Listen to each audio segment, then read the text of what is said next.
You guys like my new intro? Yeah, what do you guys think of that? That's sweet. in case anyone has missed it, I mean, I just made it public a couple of hours ago, but that is the pre-trailer for Chapter 2 of Fiendish. And the sign-up page is now live. So if you click in the description, oh, it's live. Like there. Yeah, literally like at 6 p.m., like 2 hours ago, I made it live. So the sign-up page is live, not the actual campaign. Not going to launch a campaign until I'm mostly done with fulfillment, because that's just great. But did you put the link in the? Did you put the link in the video? It's in the description. Okay, I'll go see it because I didn't see it. I watched the video, but I didn't see the link. So yeah, I literally. Well, I kind of like because the page wasn't live yet, so I had to go back and edit the description. But it's in the video now. Perfect. It was like 3 sites I had to simultaneously update. So because the Fiendish website, I had to update the header to be Chapter 2, and then I had to also put the trailer on, so I had to update that, and also Indiegogo, and also Twitter. Anyways, it's a lot. You guys know how much coordination goes into promoting these campaigns. It's I know, right? Man, I wish I had someone else doing this shit for me. I warned you. My computer looks like a crazy person's computer. I have like all these little note files of like, this is my today's to-do list. These are all my commissions. These are all the shows I have to be on. This is all the things I have to do for Fiendish promotion, story notes, art notes. And how much time does it take in a day to promote? I don't. It depends. It actually takes some time because you have to think about what to write. Yeah, and then you have to go on all different social media. You have to interact with people as well. Yeah, like replying to messages and stuff. Mm-hmm. Like honestly, like replying to messages and just like tweeting like an hour or so. But like what takes time is I have Patreon and I have YouTube members. So I actually write a lot for my patrons and stuff. I post behind the scenes stuff. So because I want to make it worth it. It's like here's just a sneak peek into the behind the scenes stuff for Fiendish. So yeah, that all takes some time. Since I'm just here to make you go more crazy. Apparently, your mic is off. Oh, great. That's what I was gonna say too. Somebody saying well, it's not off, but it's like it's weird. Your mic is. you sound like you're in an echo room. Okay, like you're in an echo room. It's fine. No. I know what it is. So I got Chat's exaggerating. If you can't tell, I know because every time Sim is on, I have some kind of audio problem. It's you. I know the problem now. Is this better? Yes. Yeah, that's way better. That's perfect. I knew the problem because I got a new webcam. In case you can't tell, I look different. I think kind of. And it turns on the mic on the camera automatically. It automatically went to the webcam mic. So that's why. It's one of the reasons why every time I do streams now, I make sure to unhook my camera. You do look different. Right. You look better. Your lighting's a lot better.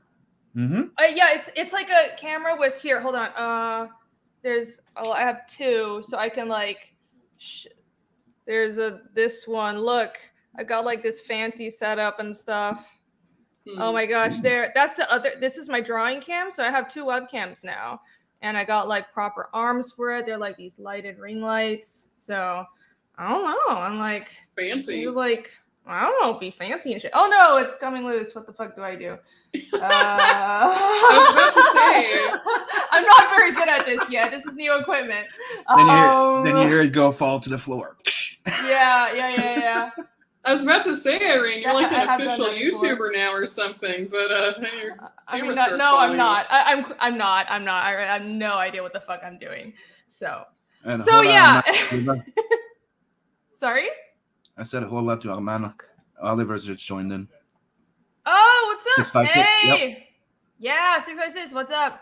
Hola. Hi, everyone in chat, by the way. Hello. So I just come on here. I'm just like bitching about my shit and like not even paying attention to chat. They know you'll get to it eventually. I will. You need to vent. You need to vent. Say hi and then.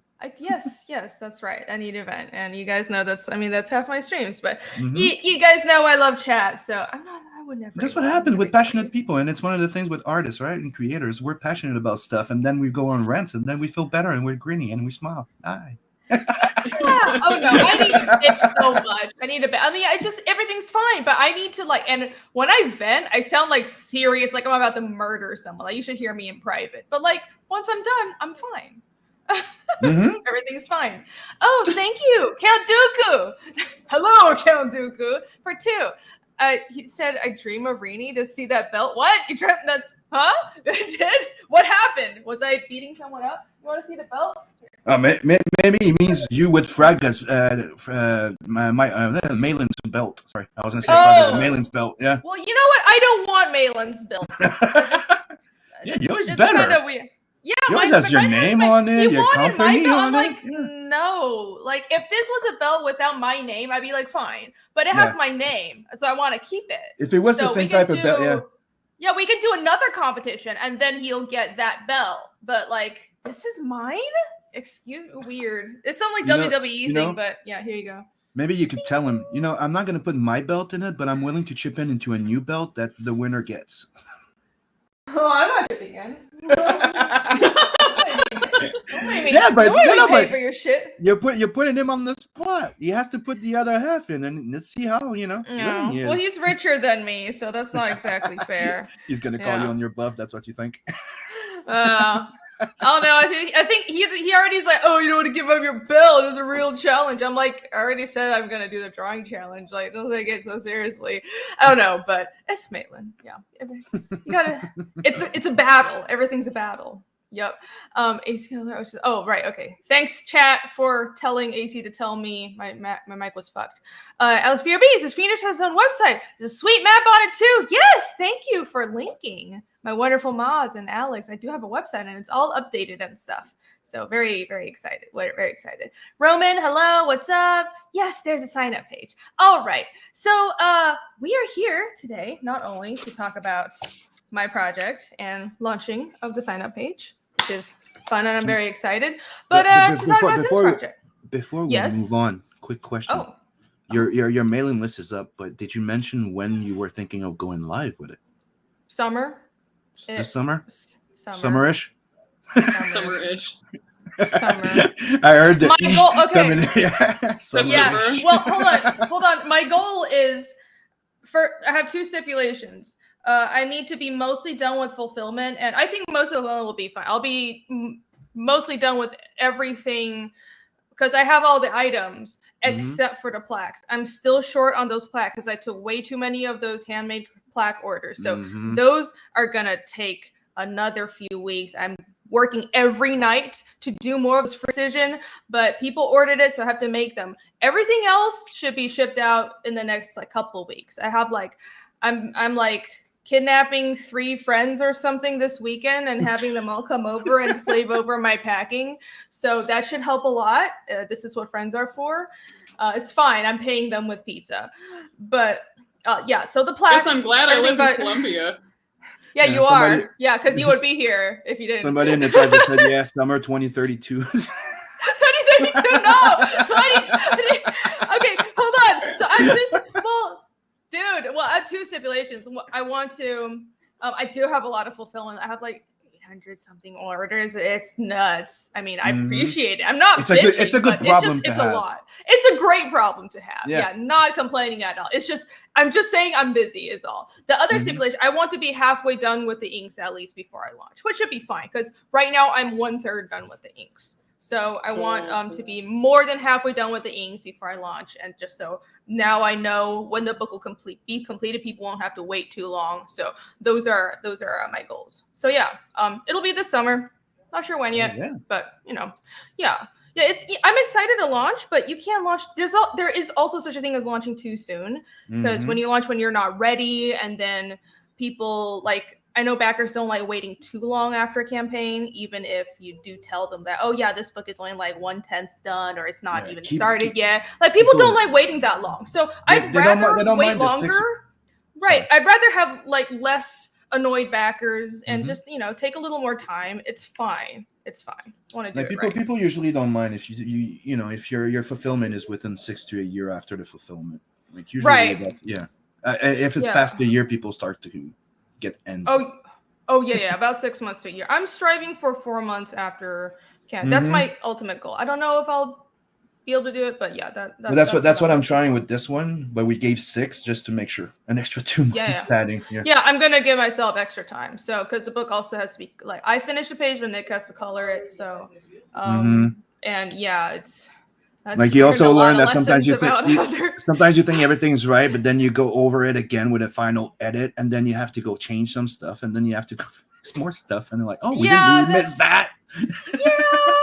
Yeah, but I don't know. I think I did that a lot with chapter 1, and I've sort of lightened up a lot on that now. Mm-hmm. Like I got everything set in stone in like the rough stage.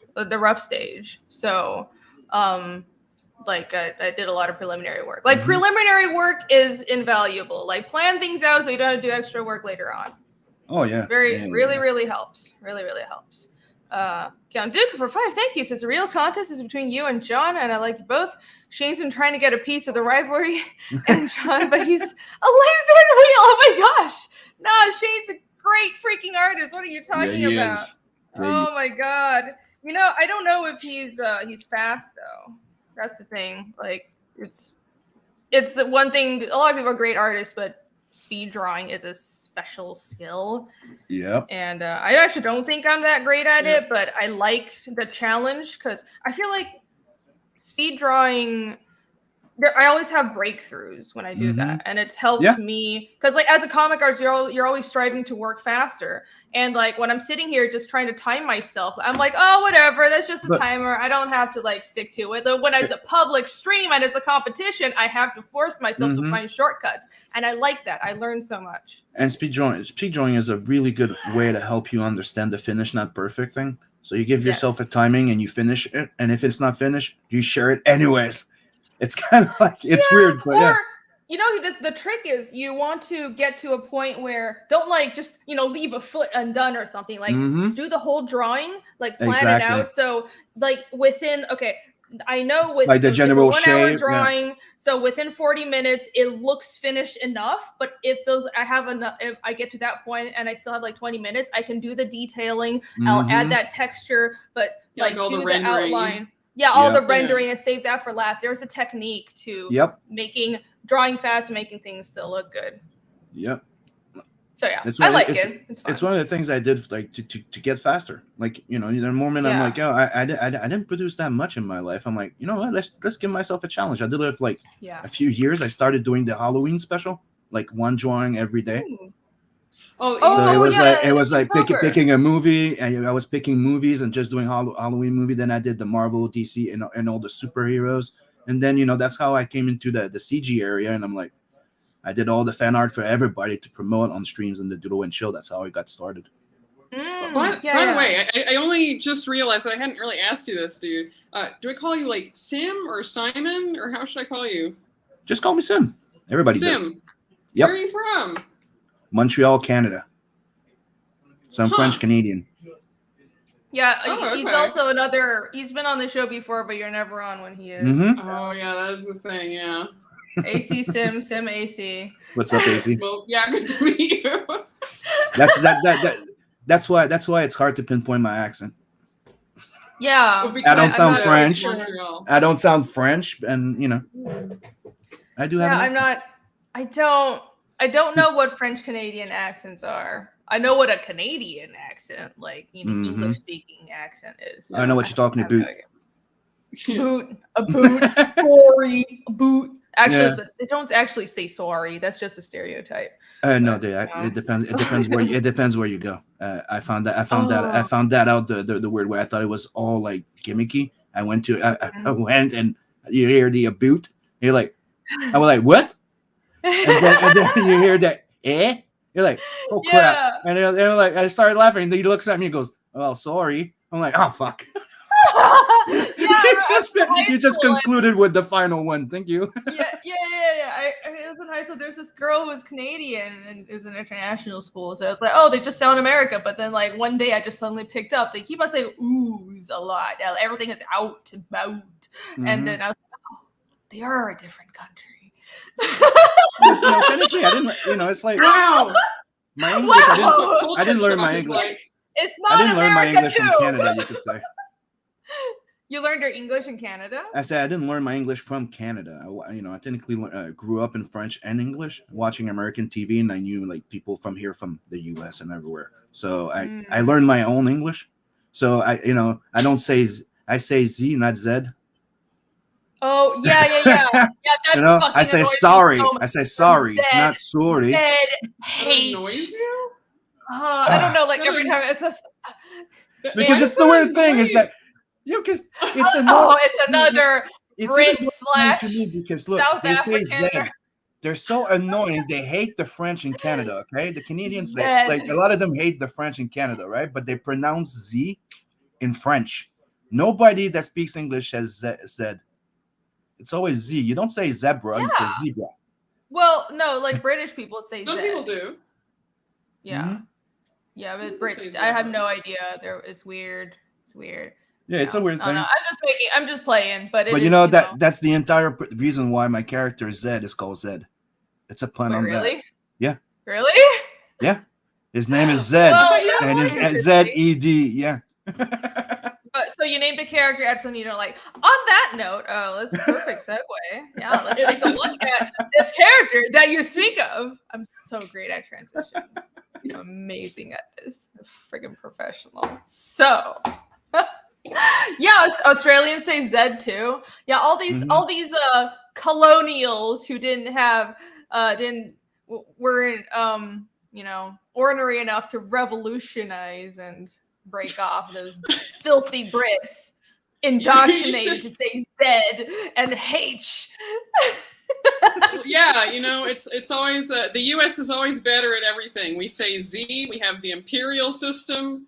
Everything's better. Yeah. I mean, I didn't say it was superior. I just said, "Oh, we're right." I mean, apparently. Even though the language is from Britain, but whatever. Let's ignore that. Clearly, I'm right. That makes sense. So we are in your house, Irene. Irene is right. And Jav's Tao saying, "I always wonder why Americans had Dragon Ball C while everyone had Dragon Ball Z." Right? What do Brits say with like DBZ? Do they say DBZ? Probably, yeah. It just doesn't roll off the tongue. Like H doesn't bother me as much, but Z, it's weird. It doesn't roll off the tongue. Like DBZ, is that what they say? Yeah. It's so weird. Yeah, it doesn't sound as catchy. Yeah, it just sounds awkward and to me, it just sounds French, because that's how we say it in French. Zed. Yeah. Really? Yeah, I didn't know that. It seems like it really is just American. Because in French we say zèbre. It's a zèbre. Zebra is zèbre. Yeah. Well, that's like sort of, isn't British English kind of, English is a weird language. It's Germanic language. Oh no, we're starting on language. Yeah, but you also know that those big countries that colonize a lot of people also picked up on languages and slang from others that they it's fraternize with. Or English wasn't the one when it started out. It wasn't colonizing anybody else. It was getting colonized. So it was fucked with by Norse, and then it was merged with a bunch of Gaelic languages, and then it was like fucked by like Latin a bit when it was part of the Roman Empire, and then later on it was fucked by French, and then Britain became a superpower. Description. Yeah. Summarize history. Yeah. Are you shocked? Is this the first time you've spoken to me? Maybe you didn't know me at all. I thought we were friends. Weird. So English is like Germanic, but with a lot of all sorts of Latin languages all smashed into it. So it's very weird, and that's why a lot of rules don't make sense. On to the Germans. Metric system is superior. There you go. Okay, go said it. And John's calling us language nerds. Languages. Mark, that's what happens when you speak more than one language. They do both when the kids watch. Oh, they say both. So they say DBZ and DBZ. They just can't make up their mind. Wow, sounds confusing. Yeah, I don't know. I like languages. Did you know I like languages? I like languages. Yeah, she created her own. Remember? Yes, I did. I did. Oh, Latin roots. Yeah. Well, some of it. A lot of like loan words in English. French has Latin, while the English is more. Why is English Saxon? It's Saxon. English is more Saxon, while the French is more Latin, Spanish, and stuff like that. It's why we have those big differences in pronunciation.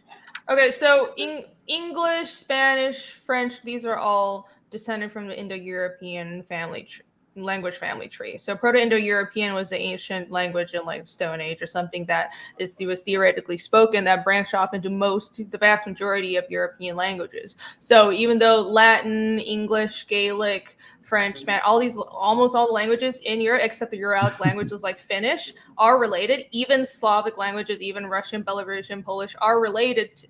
Those are also Indo-European languages, but they like Russian and Belarusian, all those languages sound so different because they diverged earlier. So the Latin languages like Italian, Spanish, Portuguese, and French are directly descended from Latin, and those are the Latin languages. But then English is part of the Germanic family tree, like its roots. Like it grew and it kind of got co-influenced by a bunch of Latin languages, but its roots are Germanic. So it's more closely related to the modern Scandinavian languages than to like French and Spanish and Latin languages. And if you like study a little bit of Scandinavian languages, you can really tell it really is similar. And even like German and English are more similar than like Spanish or French and English. It's kind of uncanny. It's just that German has all kinds of like weird genders and tenses, and it's like much more complex than English like grammatically. French.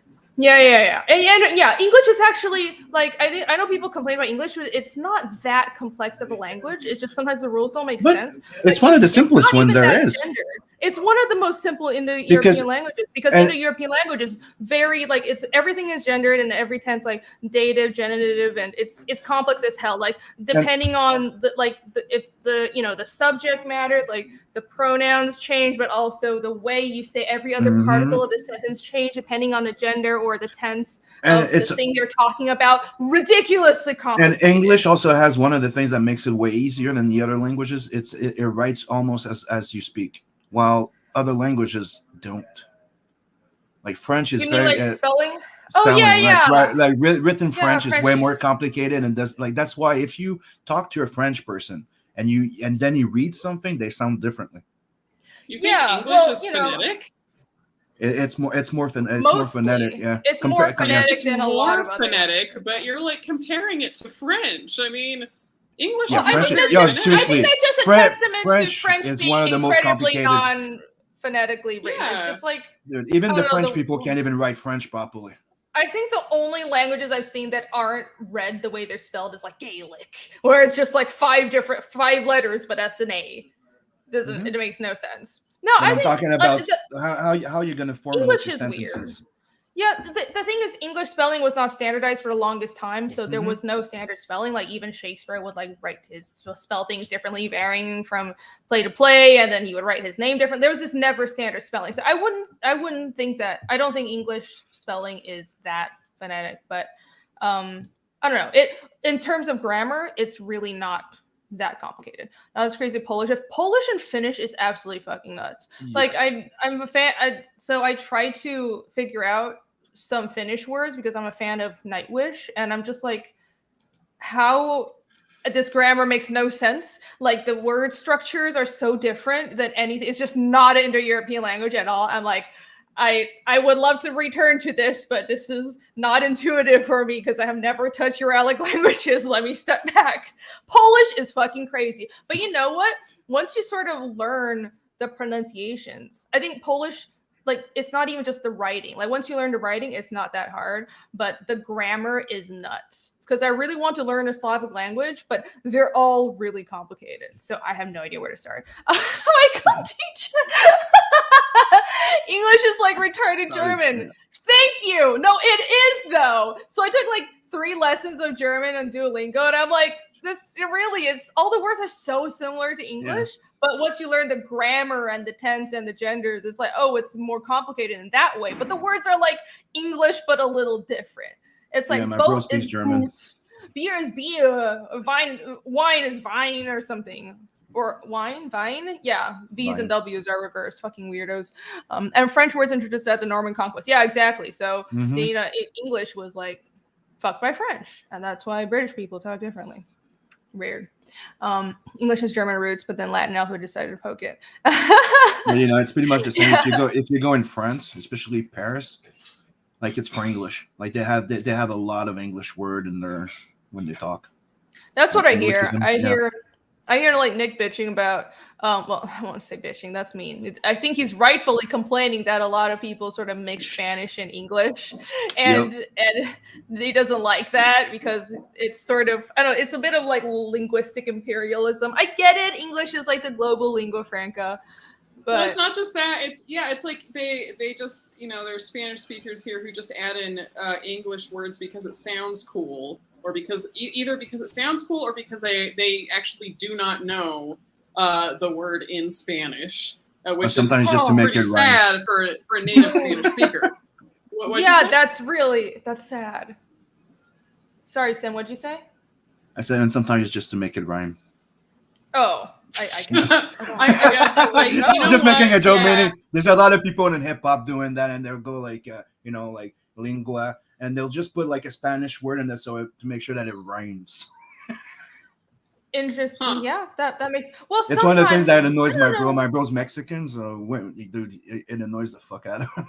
But that's really common in music. So Chinese has very few loan words from English. I think just because the language are so different, like it's almost impossible to loan a word from English to Chinese because Chinese is like character based. We loan words from like Korean and Japanese, but Korean and Japanese are more like the way the writing works is more flexible. Like Japanese and Korean can both be written phonetically, but Chinese isn't. It's like the language is very writing. It's basically hieroglyphs, and you can't just like spell something out with any phonetics. It doesn't make sense. So we also have like very few loan words, but in everybody knows like some basic English, like in Taiwan, and in songs people will do that. Like you'll just say a word in English to make it rhyme, and I could totally see that. I think because like everyone learns a little English nowadays, and the whole world over, And it's that makes sense. That makes sense. Aha! Learn our language, everybody. Are we talking about a Rainy Alt cover? About what? Natverse? What? Wow! Pale Writer just volunteered That's a way of for putting alt that. cover. If you can wait another like 3 months, because my commission list is very full right now. Otherwise, I would love to. Here's see. Thank you for the link. Maybe for number 3. Maybe no, we'll schedule that. It'll happen. We'll talk about it. English is better than German. Anything in German sounds like you're strangling a kitten. Yeah. Have you seen? No. I've seen videos of. No, it's. Well, I think it can sound nice because I do listen to quite a bit of German music, and I think I like the sound. It's not. I never got. First of all, I don't get why people think French is romantic. Yeah. Yeah, right. Like French doesn't sound romantic to me. French just sounds like they don't know how to close their mouths. Like Spanish sounds smooth and romantic and sexy. I love how Spanish sounds. And German sounds like it sounds sophisticated to me. It sounds sophisticated and powerful. But like when a German person is angry and yelling, it's hilarious. It's hilarious.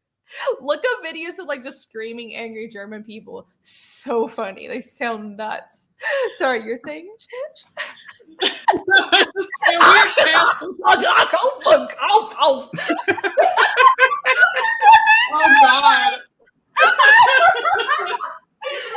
so racist. But I don't know. I think German just sounds like it sounds powerful. It has this crunch to it. It's just a cool sounding language. I like love it. It does sound powerful. I think the Russian is what. Well, I don't know. Like German sounds like a little more forceful, and both of these languages sound like they're very easily they can sound like they're even ordering a muffin, and sounds like they're trying to murder you or something. Yeah, everything sounds like an order. Is like they'll like sit back. They're like lax about threatening you. They're like, I'm gonna kill you, motherfucker. But like German's like, I'll kill you, motherfucker.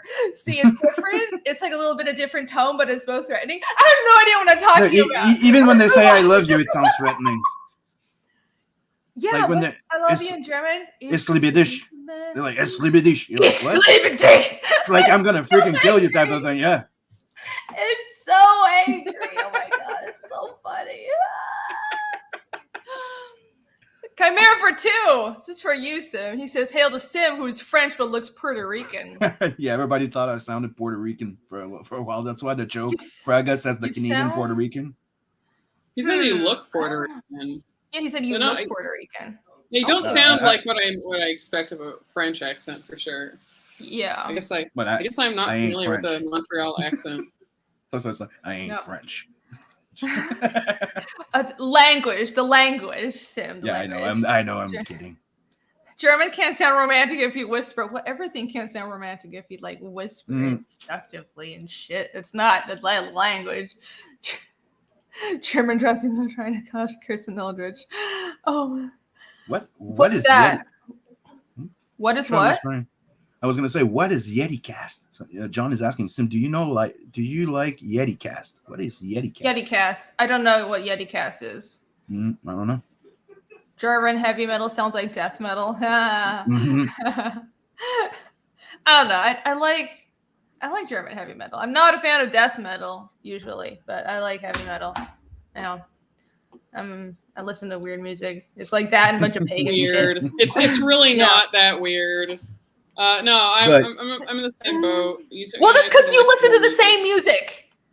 It's not weird. Like, I don't know. I guess Nordic music is a little weird, but I don't know. A lot of people like it. You're talking about like, you know, like I like you know, like I don't listen to any pop heavy music. metal. No what pop should we call music. it? Only It's not that Mandarin weird. pop music. But no Western. I hate Western pop. I don't know what it is. I think Mandarin pop, especially a lot of it's not even pop. I guess it is. It's like rock pop from Taiwan is very poetic, but like American pop music is just like I lose brain cells every time I hear it, so I can't stand it. Yeah, the more recent one, yeah. Yeah. Yeah, I pretty much like to listen to anything, even listen to classics. Yeah. Yeah. Mhm. I like Yeah, the the occasional classics. pop song. So I'm a big metalhead, but I like hip hop. I like all type of music. I like reggaeton. I like every type of music, all the way to classical. Except I do not like reggaeton. I hate No. Celine Dion. Yeah. But the thing is, liking something doesn't mean I like everything. It's just I like a few songs in it, and I know how to salsa. I've dated a Latina from Argentina, so Yeah. that's what I'm saying. I heavily discriminate what kinds of music I listen to. I hate most things. Yeah, mainly metal. I love rock and metal. Rock and metal. I can agree with that. Mhm. What? Oh my God, go away. Why is Those are two types of music I don't listen to: Bieber and Celine Dion. Can't stand them. Hi Joe, what's up? I don't even know what Celine Dion sounds like. We should talk about your Some of her campaign, old dude. stuff. Yeah, what are we doing? We should talk about your. What's up, Sim, Joe Ball? You want to promote your campaign? Yeah, but we're all going having a on? conversation. I'm just like, I know. Well, we usually shoot the shit after we promote the campaign. So let's talk about your campaign first. I was gonna say one thing though, to Bell Rider to follow through and segue a little bit. Like we haven't discussed about doing a variant cover yet, right? But we did discuss one thing. What did She we will be the discuss? voice of Luani in the animated thing. Oh, in the there you animated go. episode. Animated episode? What? Yeah, I'm working on an animated episode of Not the Merc, and she's gonna be doing Luani. Huh. I am. I even I'll have be a doing sample some I can voicing. show you guys. Yeah, I told you guys that I haven't not like professional voice acting, but I've done some like script reads for people and I really like it. It's like Right. role-playing. It's acting. I actually really like it. So And yeah, she I'm was the happy first to one I help. thought. Like I remember she told me about it, and there's one character that we both freaking love to bits, and she's the inspiration of that character. So I'm like, first person I thought of was Rennie. We're both big fans of Black Lagoon. We love Revs. Like Rev is one of our favorite characters. She's a fucking Yes. ultimate badass. Yes. Black Widow is awesome. So I will be channeling my inner Revy. Yep. Oh my god, that's gonna be Look forward to scary. that. But Me, no. Here, I can show you the samples of the animation I did. Yes, Sure. I'm you so go. astonished. I want to see this. This is Show the us. yep. I'm sharing the screen. Someone asked me if I'm going to be drinking for backers. I don't know. Let's just see how the night goes, shall we? So this Ooh. is some of the first animations I did. This is for the intro. All right, let me. Uh-huh. It's time we settle the score. Yeah. It's time we settle the score. Come on. Are you ready? Let's go. I got this hunger inside of me. A vicious vendetta that won't ever let up. It's bringing the fire up out of me. I come alive for the rivalry. I hear the talk, but that ain't enough. I'm about to pull the rug on your bluff. I'm fresh out of mercy, you out of luck. Yeah, I stand on my rep and I back it up. Oh man, that's Nice. cool. Yeah, Wait, man. So who made that? Did you actually draw that, or like? Yeah, it's all me. It's all me. Dude, and here's nice. Crazy here's the- person. Crazy. This is the person. first minute of the voice recording of the voice actor that's doing Nat and Bob, and I did it with the blocking of the animation, and this is what Rennie's gonna be part of. So check this out. Yeah. I'm fucking bored out of my mind. 2 weeks without a decent job. Playing delivery boy sucks. Tisk tisk, you should consider yourself lucky, not. At least we got some work. I know, but I need some action before I go ballistic. A little bit of risk, a little bit of action will be good for a change. All the recent ones were too easy. Point A to point B jobs. I'm sure you can find some poor loser with a bounty on his head somewhere. I'll go check the bounties on the Space Cowboy Central site. You know the risk. Yeah, just do it. Incoming call from Merv with a special job offer. But you remember the last job we took from him, Yeah, but... I can't believe you're animating all of this. Jeez. Put him on the big screen. Okay. Is this gonna be like a trailer, or are you? No, I'm doing the animated actual series. Are you crazy? Yeah. Or, I'm doing an animated series. Wow. I've decided. Like, what's the team that you have on that though? On the series, Mm-hmm. I'm the only one working on it right now. Dude, I got But Josh- you're hand drawing it. Yeah, I'm hand drawing it in Clip Studio. I gotta Oh say, my man, God. I'm having flashbacks of like Starbarians. Have you ever checked And- that out? That sounds familiar. Like I'm It's a big from- animator. Yeah. It's from Harry Partridge. He's like, as far as I know, he's like he would like he's a great animator, but that's like all he does, and he like has been making his own little mini series of just like Starbarians, which is kind of similar, honestly. They're like space mercenaries, but they're like really short episodes. But even then, like he can barely put out like a tiny little episode like once every few years. So. I mean, dude, if you're a one-man show, I mean, good luck. That sounds like a lot of work. I don't know. Yeah, it's how much impressive, work but you're- having worked in animation, like you seriously pay some people and get a team. Everybody back Natverse now, so Sim can hire some people and not have to do every fucking thing himself. That's the entire goal. So go back my book and go check out my Patreon. There we go. Back his book. Come back this now, so Sim doesn't draw himself to death. The man is animating a whole fucking series on his own. I don't know what he's thinking. You're crazy, yeah, but it's gonna be mini episodes, right? So it's gonna be like the first. I'm planning on doing the two first story of Not the Merc from the first book, and after that, the idea would do their own little short stories that would be still canon to the book.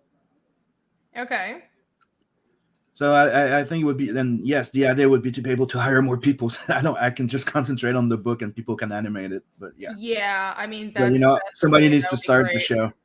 I'm getting to this point, and I'm getting to a point where if I can hire other people to do shit for me, I will. Like, I was gonna do my own trailer this time, and I was like, well, I did the preview trailer I just showed, but I'm actually hiring we're doing an art trade, but someone to do like a proper trailer. It's awesome. I'm so excited. AC's seen the storyboards for it. It's going to be a story focused, like character narration trailer, just like the first book.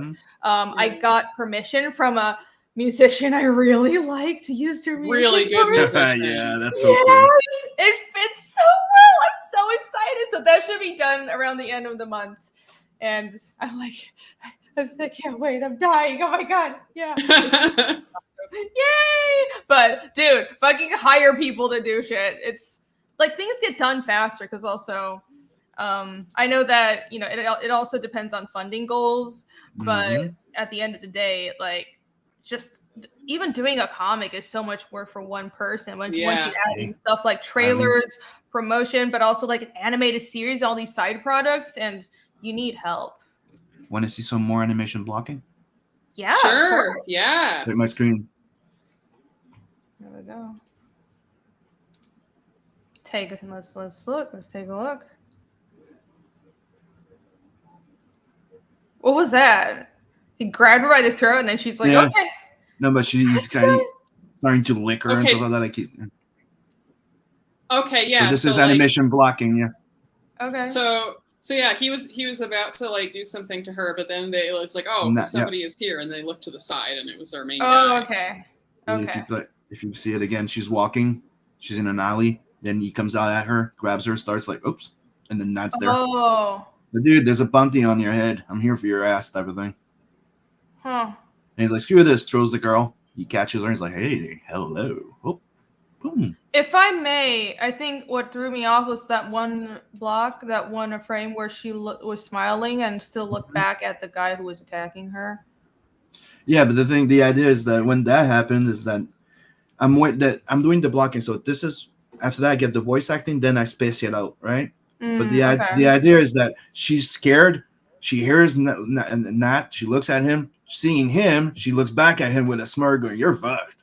Oh, okay. Well, yeah, if it's a smirk, I guess. Yeah, it's just rough, so I totally see it. Joe Ball is a little distressed that you cut your hair, AC. What? I think he's talking about me. Yes, you. Yeah. Oh no, homegirl cut her hair off. Yes, she did. She got a mohawk. Someone, yeah. Now Go Solo paid her to get a mohawk, and she did it. It was on the mukbang stream. You should check it out. Oh yeah. I could I might have put it up today, but I was just kind of last minute. that I decided to come on the stream. I need to like put it up sometime. I need to like start shaving the sides of my head to keep up this mohawk though.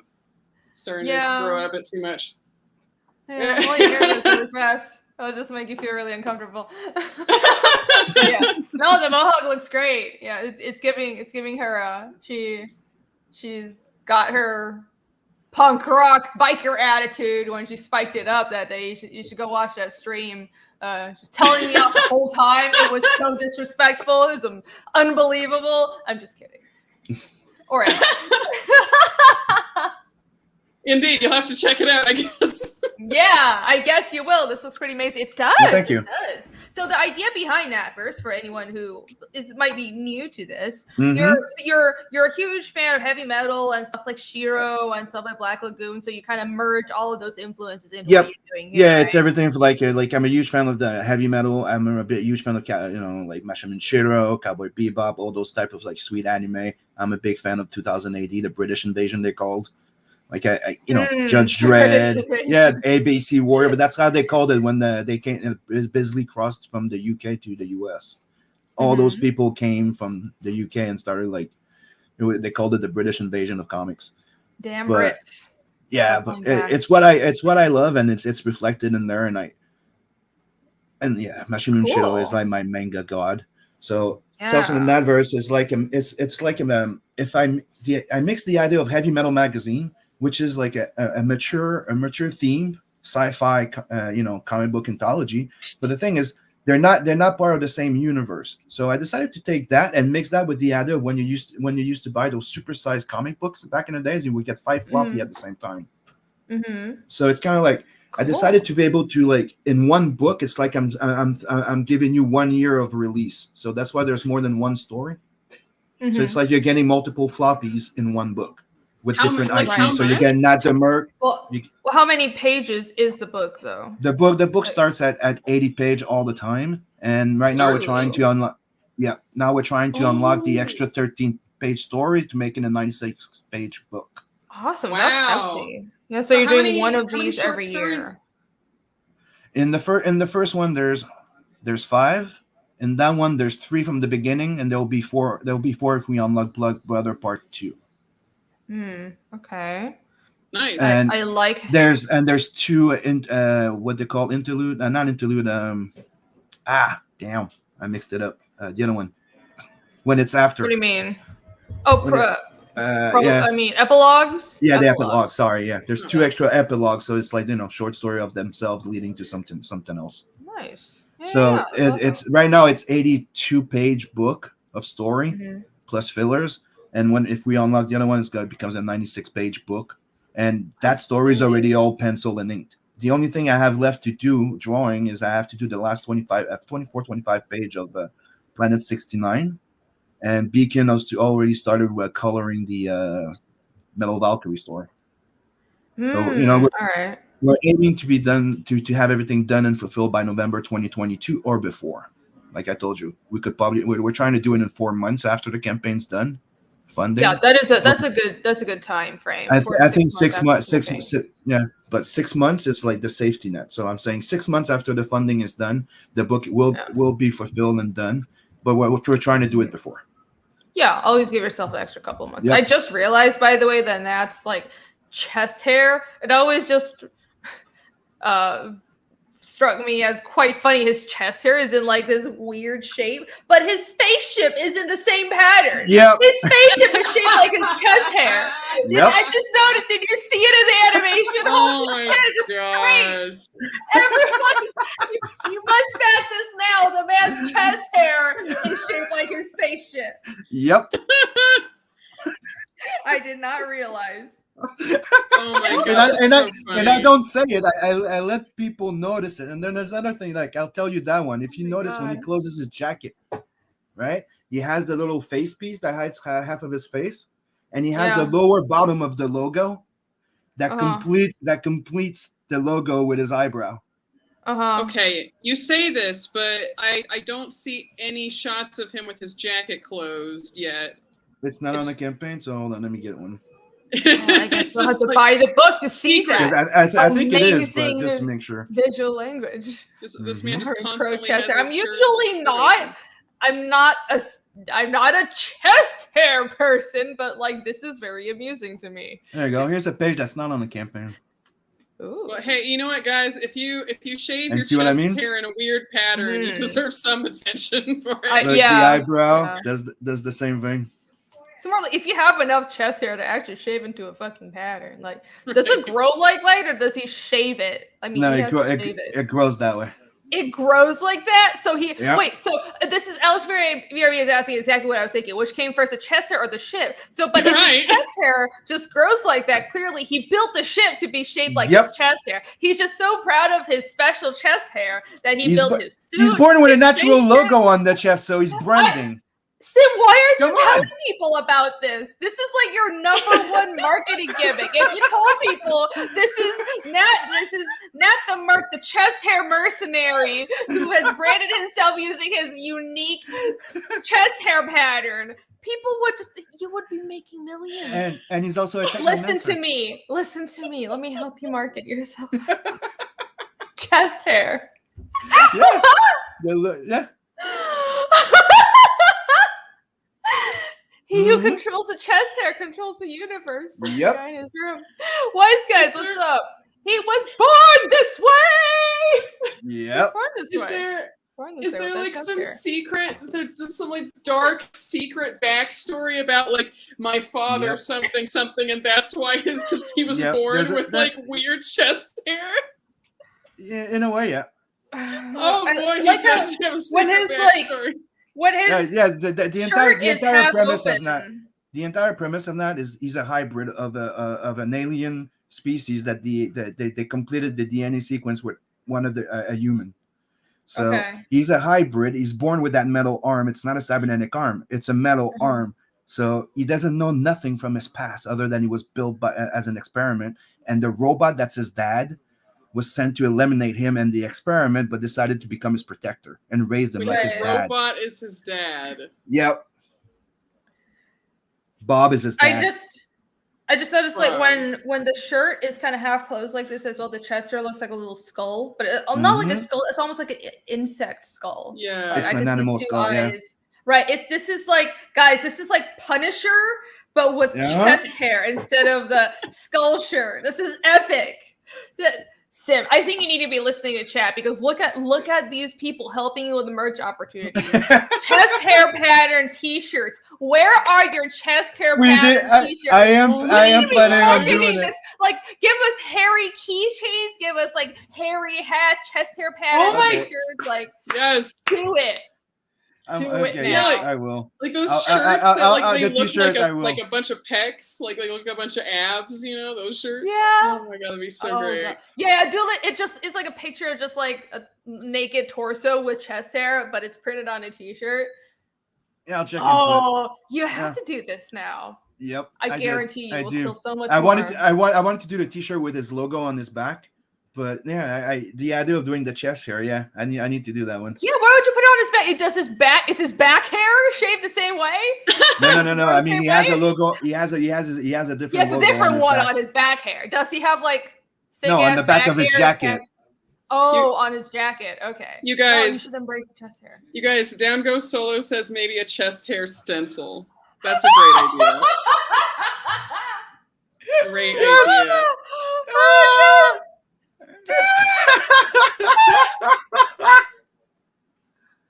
holy shit. You want to have that, Sarah? Put the stencil on and shave around it. Thinking that, okay, first of all, you have to be hairy enough to use a chest hair stencil. But I'm like, I guess you could, like, I don't know, you can spray yourself with, I don't know, those, like, I don't know, something weird. Spray paint the chest hair on. I have no idea. And as you see, he's using it as branding, not just the ship. He has the logo on his knee pads. Yeah. Yeah, it's on his knee pads as well. Let me see it. On the bike. Yeah, look, see, it's on his knee pads. Methinks He's this branding. guy is this guy seems like he's Dude, he's a merc. He's a freelancing. He's like us. So he's working. So he needs to brand. You know. It's very. I mean, I am not saying he is not effective at branding. I'm very impressed. I'm just highly amused that he used this chest hair pattern. Well, who would have thought? Who would have thought? If only I had thought to use my chest hair pattern as my logo. I'm just kidding. Oh my gosh,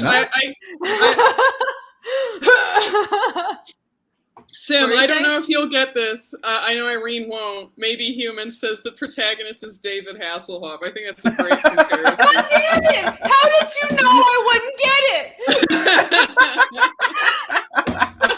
Damn it! That's great. It's perfect. It's not fair. I don't know what you're talking about. It's Baywatch, right? You don't mess with the Hoff. Yeah. Oh my god, I've heard the name. He's like Does a 90s he brand his personality. women with chest hair pattern? Yeah, he might, man. He might. Oh my god, you need to have a scene where it's like he picks up some chick and like, you know, spends the night, gets some tail, and the next morning, like the girl walks out, she's got a low-cut shirt, and like on her chest is just like a rug bird in his chest.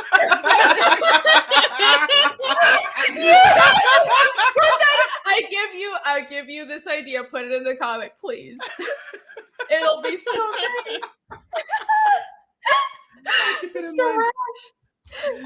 Yes. It seems I'm allergic to your hair.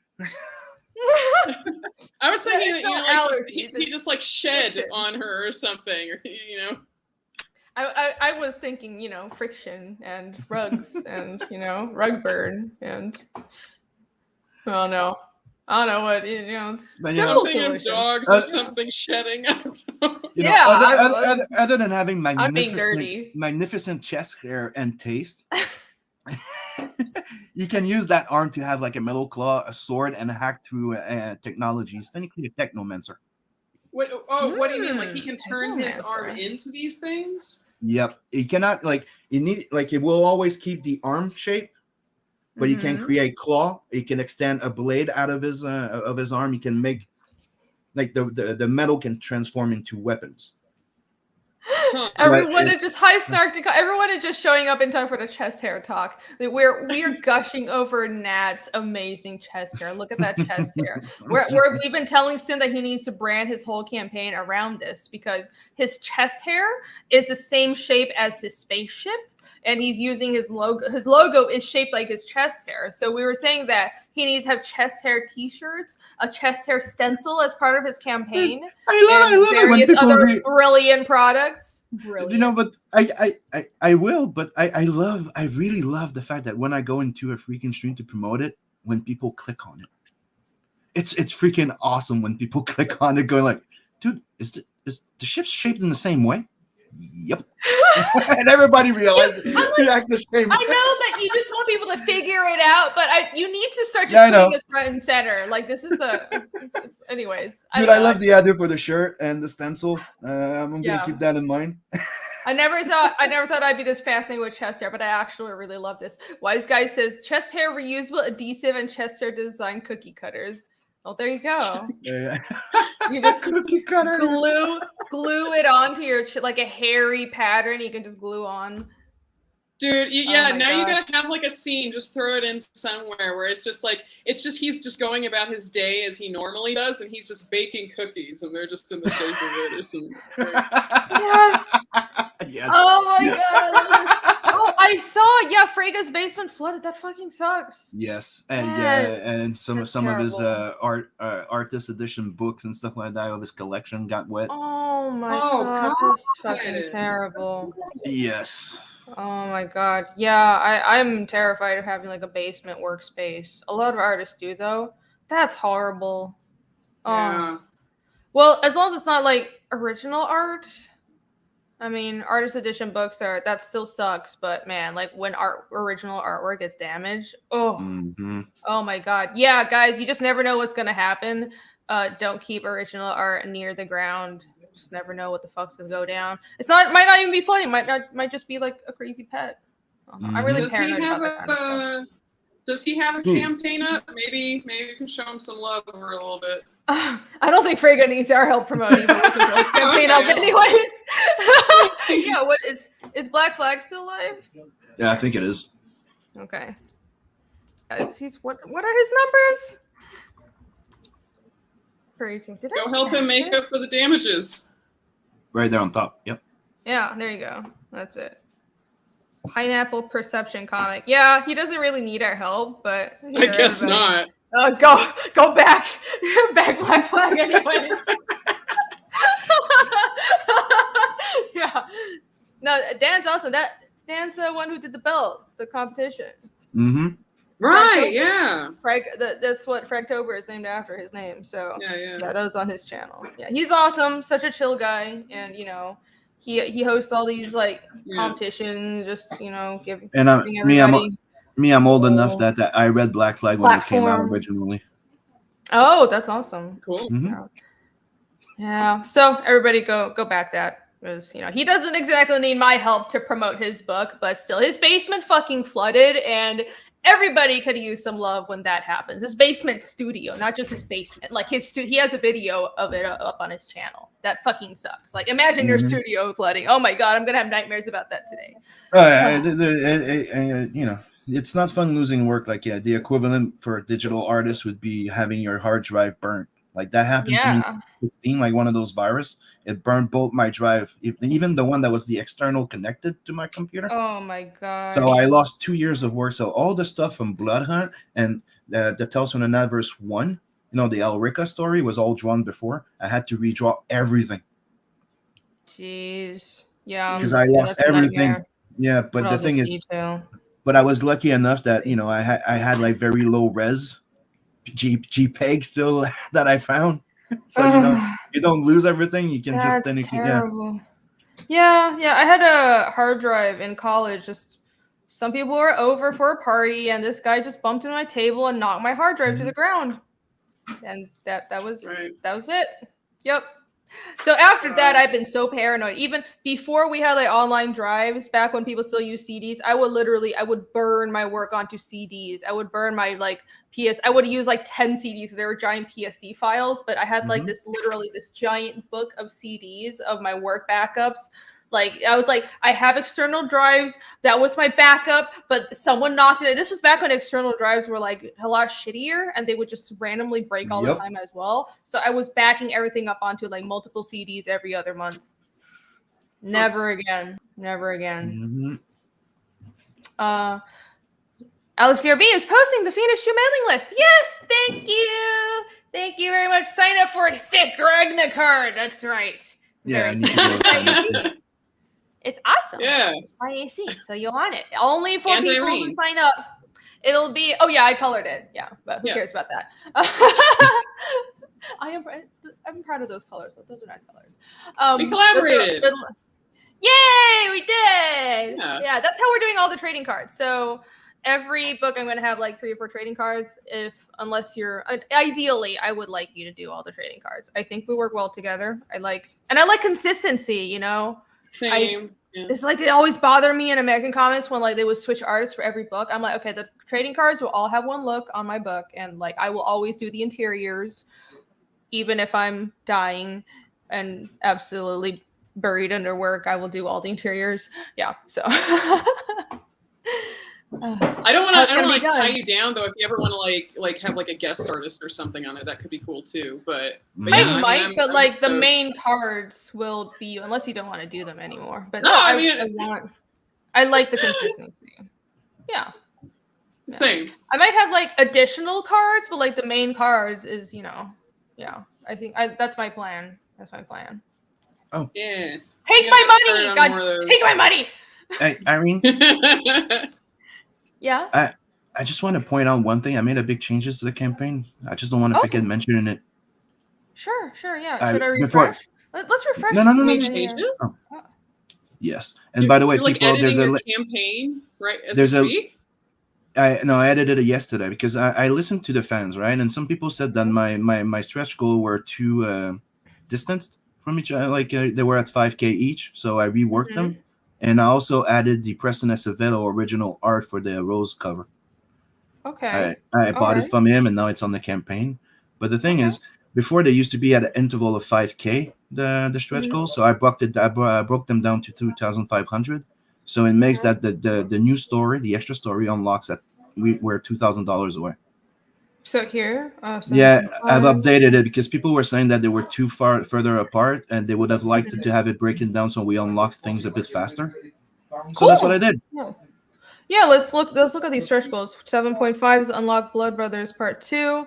So that's the 13-page story that's already all extra epilogue that you're trying to get funded for right now. It's the sequel 10K, to the stickers. Yeah, 6 a.m. stickers. That would be awesome.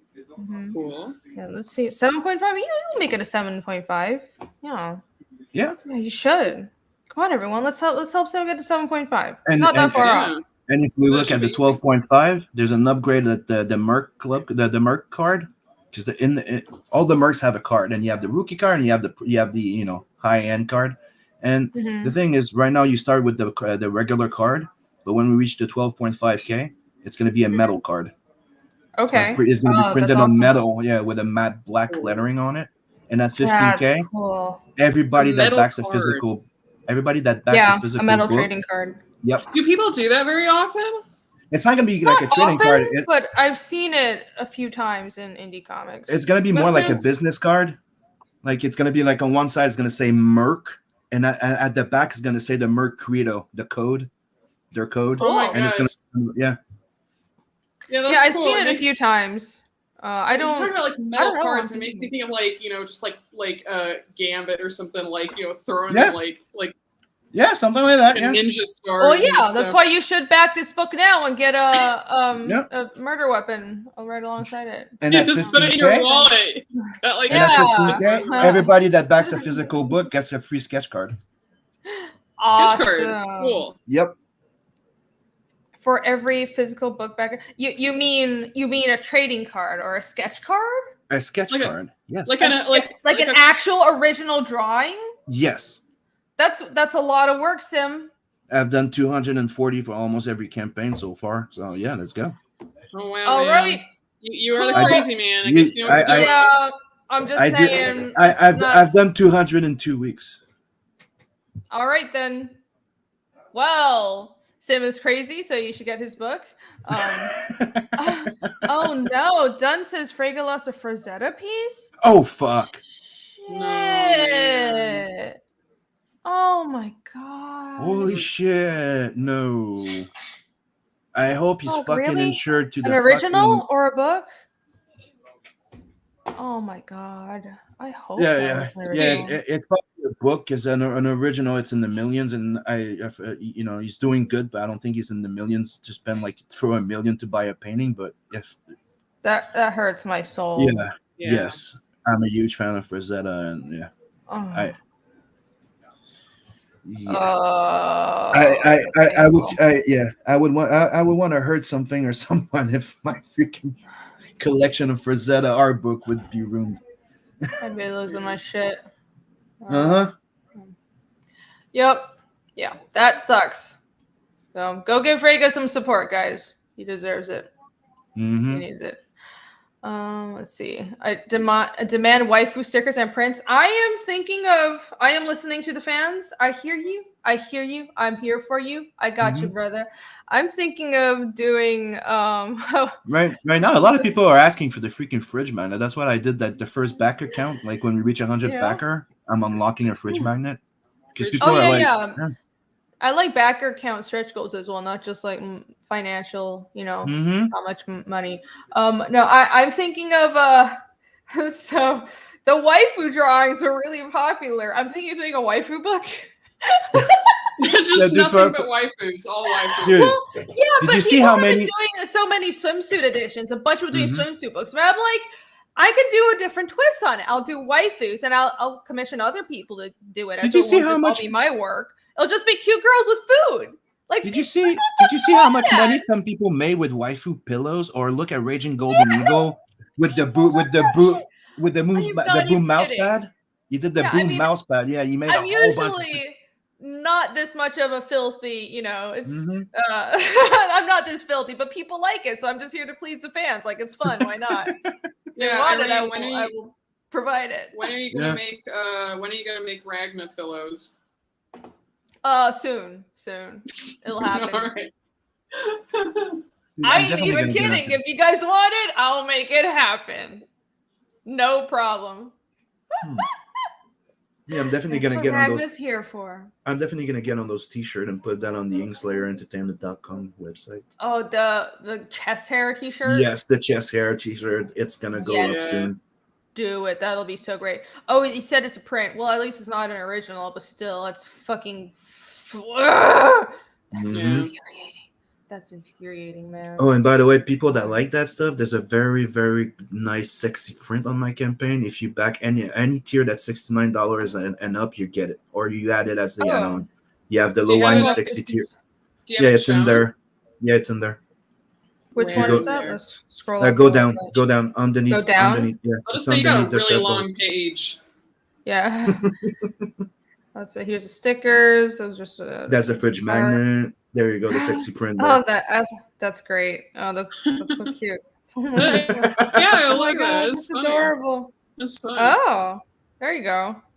Hey. And for Indiegogo, it's censored. You know.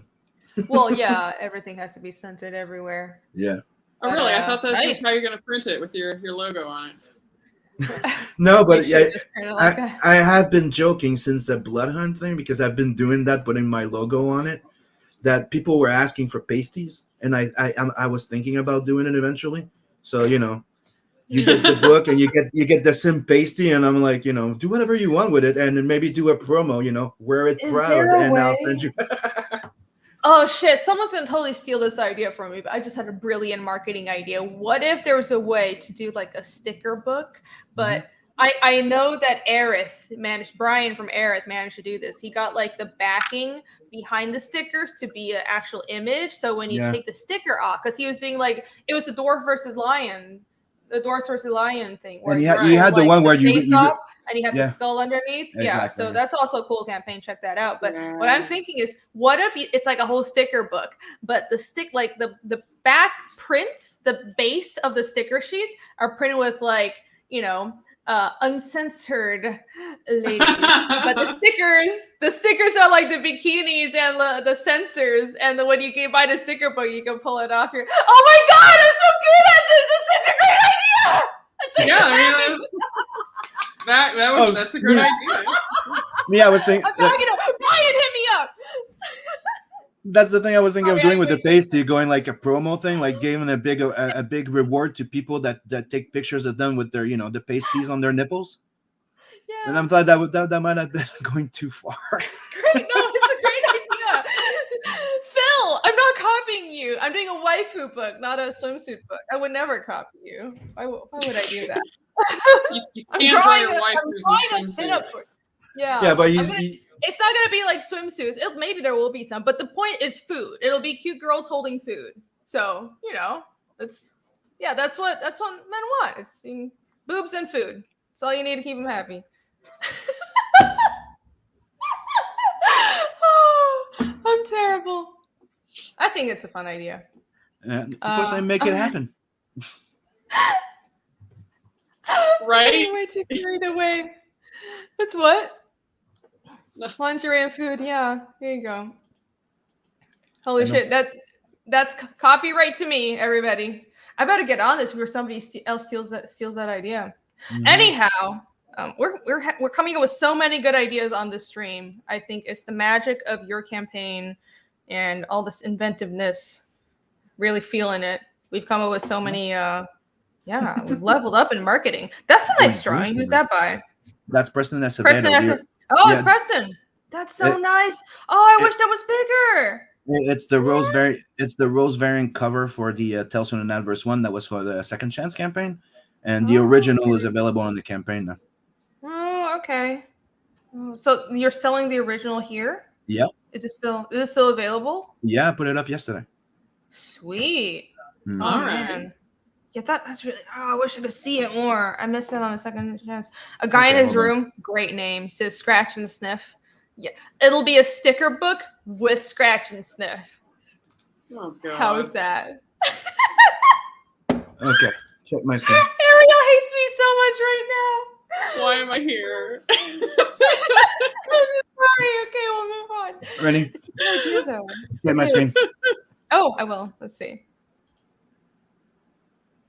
Oh, yeah. Oh, his art is so good. That's awesome.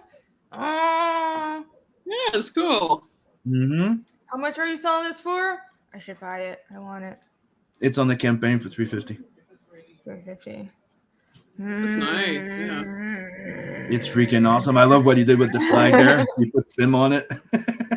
Yeah. Oh, yeah. I Yeah. love his art is so good. I love the motion. And on the cover was that inked by Scotsman and colored by Scotsman, and the cover came out awesome too. Oh, you don't have a picture Sweet. of that though, do you? Yep, I'll go get it right now. Okay. Chris, what's up? Hello. Oh, what's up, Chris? Can't wait for- Hello. Hey. Hope he's gonna get his computer fixed soon so we can start doing the morning roast again. Oh, yeah. Have we stopped? His computer But, still? yeah, the computer crashed. Yeah. No. Alec, Kegels Holy Food, and technically also brought. Oh. Never mind. You guys are. And there you I'm go. just some innocent girl, and you guys are just corrupting There you go. Got this it. whole stream. Ooh. This is the inked and colored Awesome. version. That's Great. the cover of the book. I got a few printed. Yeah. Mm-hmm. Cool. Yeah, Preston is really good. Mm-hmm. And Scotsman's a great art. he's a great inker and colors too. Sorry, Tiana. I'm not dating Oasi. Why? Who started this rumor? I know who did. Malin did. Holy crap! There's nothing going on. These And people. here's a sample from Planet 69 that I'm working on right now. Before we continue, if you want. Is that supposed to be an innuendo? Planet 69. Yes and no. I was looking for Yes a cool and no. way of doing of calling a black market, like like in all those sci-fi places. There's always a place where people go for black market and buy stuff, and there's always like the sex dolls and the this at the same place. And I'm like, how can I call this place that's original? And I thought about Planet Hollywood. I thought of playing pool. I thought of a whole bunch of things, and then I thought 69, the yin yang, and I'm like, Planet 69. It just sounds so cool, like Cloud 9. Planet on Cloud 9, the song and stuff like that. So that's where the idea came from, Planet 69. So it has a moon on the side of it, and it's an artificial little station, and it has the 69. Yeah. It I'm looks like a telling yin you. yang. Nice. After we're done here, you gotta look up Starbarians on YouTube. It's like it's uncanny. There are quite some similarities here. I think you really enjoy it. I will. Starbarians. Starbarians, yeah. Starbarians. Yeah, it's really funny. Cool. We shall check that out. Planet 6 I've been to that club before. Yeah. That club. Hey. Alex is blaming you, AC. Oh no. Clearly she's the dirty one here. It's not like she's a prude or anything. What? No. Oh, And on no. Planet 69, you have that club that's called Boobarama. Boobarama. So this is that little planet thing here. gosh. Is Yep. That is Planet the 69. moon? Yep. Oh, this is Planet 69. Okay. Yeah. And you So have is the it just? Oh, you made it like an yin yang set. That's nice. I like that. So you have all Boobarama. Oh my gosh, all these things floating around there. So is it like what is this planet consisted of? consisted of. Like, it's technically a chunk. It's like a clubs and brothels. Like, enlighten me to what is the purpose of this planet? The purpose of that planet is it's technically a neutral zone where people can go and market and trade and we'll do all the type of thing. And there's the entire place is technically like a big market, right? All right. Yep. That's really interesting. That's why there's a stall there, because it's also like to the black market, so you know that it's related to the pirates. Yeah. I like how you're embracing flat Earth theory. Flat Earth is real. Says that verse, everybody. No, the idea it's a chunk from a planet. It's a bit of a wink to heavy metal, which it was the idea of a hurling piece of a dead planet. So what I did is it's like, imagine a dead planet, and he just gave it gravity. It has a dome around it to keep it stabilized artificially, and that's what's called Planet 69. Well, all right. Very interesting. Very interesting. And I don't know if you noticed, but you have the space ball ship there at the bottom there. You have the heavy metal one. The space ball. You have Grandizer there, just floating. That's nice. And those little references. And the little like smiley face over there. Cool. Like you're throwing a lot of your influences all in here. Yeah, it's funny. So let's take another look at these details here. So we've talked copiously about Nat and his amazing chest hair. Tell us about the other characters. You've got the two girls, right? Yeah, Luani and Rose. Yeah. Tell us about those chicks, those ladies. So, a quick intro to the characters. Rose was dying of cancer at a young age, and her father was a scientist from the Federation, and he was trying to save his daughter, and he was illegally trying to reproduce a synthetic body for replacement for his daughter Rose, but it got canceled. He allied himself with pirates to finish his experiment to save his daughter, which when he completed the artificial body, they killed him, raped her, left her for dead. Nat saved her. They gave her that cybernetic arm, and Luani, the body, was sold to the big boss. But the thing is, the body became sentient. She gained life. Okay. So she's an official, life form, and there's only one like that in the entire universe. And you'll find out why. She's linked to that blue metal a bit like that. Huh. Okay. She's and like very strange. Undead? Yeah, she is. Wait, you said she's artificial. Her body gained. Yeah, she's artificial. She was made to be a body replacement for Rose, but that never happened. Like cloning technology. A bit, yeah. Or like they grew a body for replacement for Rose. Okay. Like, what's that movie they had in that movie? It's not cloning, but yeah, it's the technically she has artificial organs inside. Like it's an artificial body. Like Yeah, not cloning, but they grew an artificial body to put someone else's consciousness into, but then the body gained consciousness on its own. Exactly. Right. So she became her own person, and she has those tendrils that she, technically also was born with, and those protect her. So they can deflect bullets. They're used like tendrils, and she can change her features and look different. This girl? Yes. Were you talking about like the little, like the metal kind of the streamers tendrils, hanging off her? Yeah. Yep. They're The like metal is tendrils. coming out of her hair. Yeah, she's the same. Out of her chick hair? in the How do- pinup. Yeah, that's coming out of That's her a hair. cool monster, by the way. That's Here you fun. go. Here's Sim's drawing of it. Okay, so they are yeah, coming out yeah. of her hair. Okay. Yeah.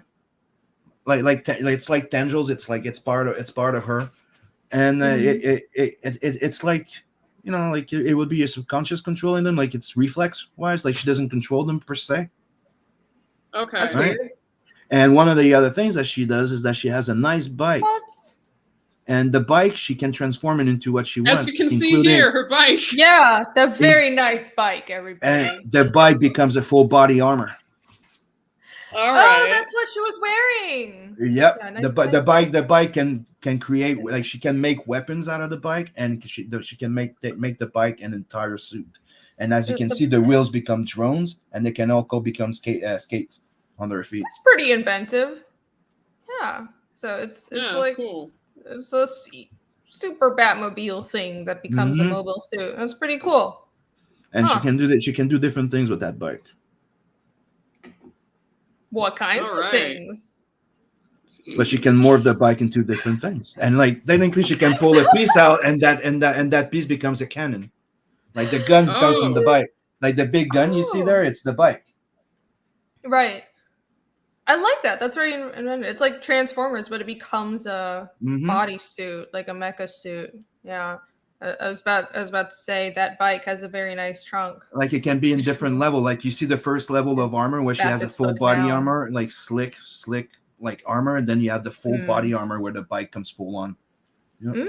I mean, like slick, That's like nice. she takes like part of the bike or something, or no? Yeah. It's, Yeah, like you saw before. Like, you know, if you go back to the Metal Valkyrie, you'll see that she has like a version of it where she has one layer of metal on her, and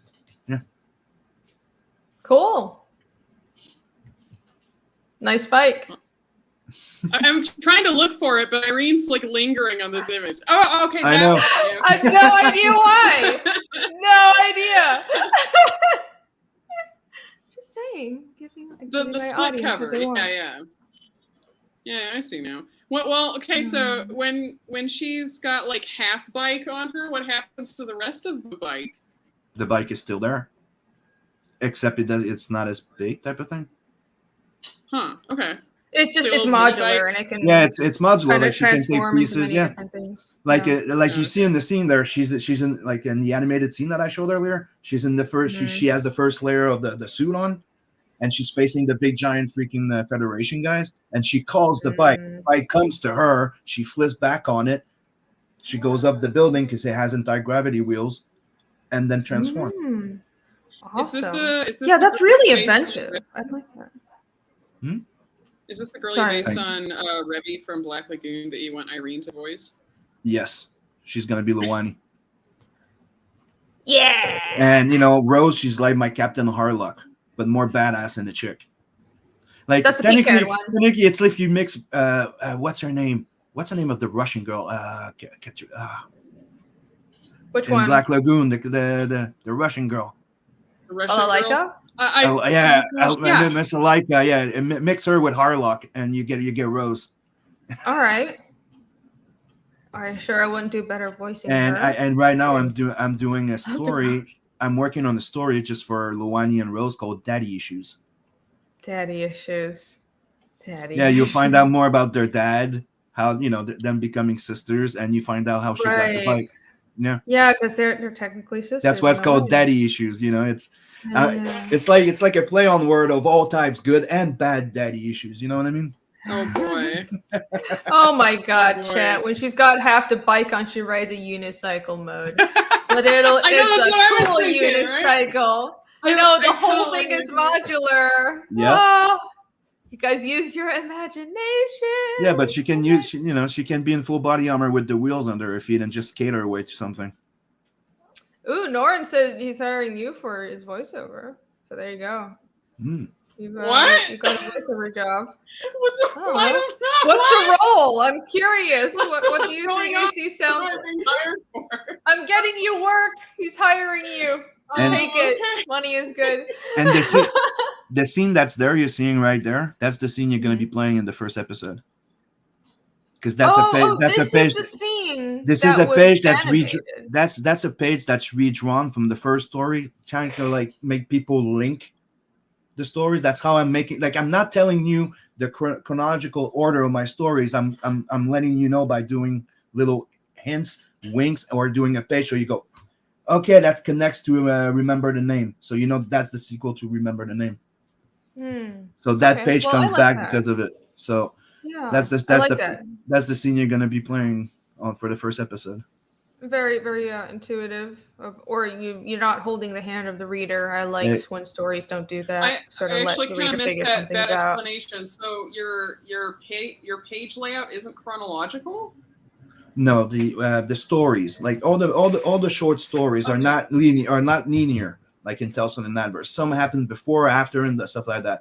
But I find a way by different way of storytelling, repeating a page, showing you like a panel or something, so you mentally link to it. Like one of the ways that I did for you knew that the prelude was before everything. It was the black and white story. It's the only black and white story. So you knew already, people caught on from the get-go that it was black and white. It's called Prelude. So that's the oldest story there is. Okay, that's an interesting idea. Why decide to go with a non-chronological storytelling? Because like that, it allows me to take fun little stories without worrying about linear. Yeah, if that makes sense. Like I don't have to wait to show you a real badass story of Luwani. I can show you different, you know what I mean? Like right now in Tales from the Natverse 2, you have a story before Planet 69 and after Planet 69 of Luwani. Planet 69 is a Nat the Merc story where he meets Luwani. Right? Okay. So are the stories more or less episodic in a sense? Yes. Obviously, besides from the flashback stories and all that. So they're the present time stories are all pretty episodic. So that's why you can do that. Yes, right. And there's only one story that's continuous, and it's Blood Brother. Blood Brother has an issue and everything, and that's the only one that leads to the Nat the Merc story. Yeah. Okay. Cool. Very cool. It's my way of trying to catch up to like years and years of like, Marvel had years and years of stories to build up their universe or their world and their background. So I wanted to be able to do that, build a background. So when I do the Nat the Merc story and Luwani story, when you meet Rose, you meet Zed, you meet other characters, you already know of them a bit. So it's like building a backup story of my universe by giving you episodic stories of all my characters in different time, but letting you know how they're placed by the storytelling of it. Okay, I see. I was taking a closer look at this monster. I was taking a look at the creature design, and I just noticed that is that part of the building? There's a giant woman's torso in the background. Yeah, that's called the like her like stomach, lower abdomen, a doorway. It's like a doorway to her uterus or something. What's going on? It's called windows. It's called the Boobarama. Yeah. The Easter eggs that you have in here are amazing. Guys, if nothing else, this is why you should get this book, because you will have random Easter eggs like boob windows and vagina doors. And that's why I call the club Boobarama, and it's also a wing to Futurama because I'm a big fan of Futurama. It's entrance to the club Boobarama. Oh my God. It's actually a Boobarama. I can't do this. I can't do this. This is too great. Oh my God. Windows Boobarama.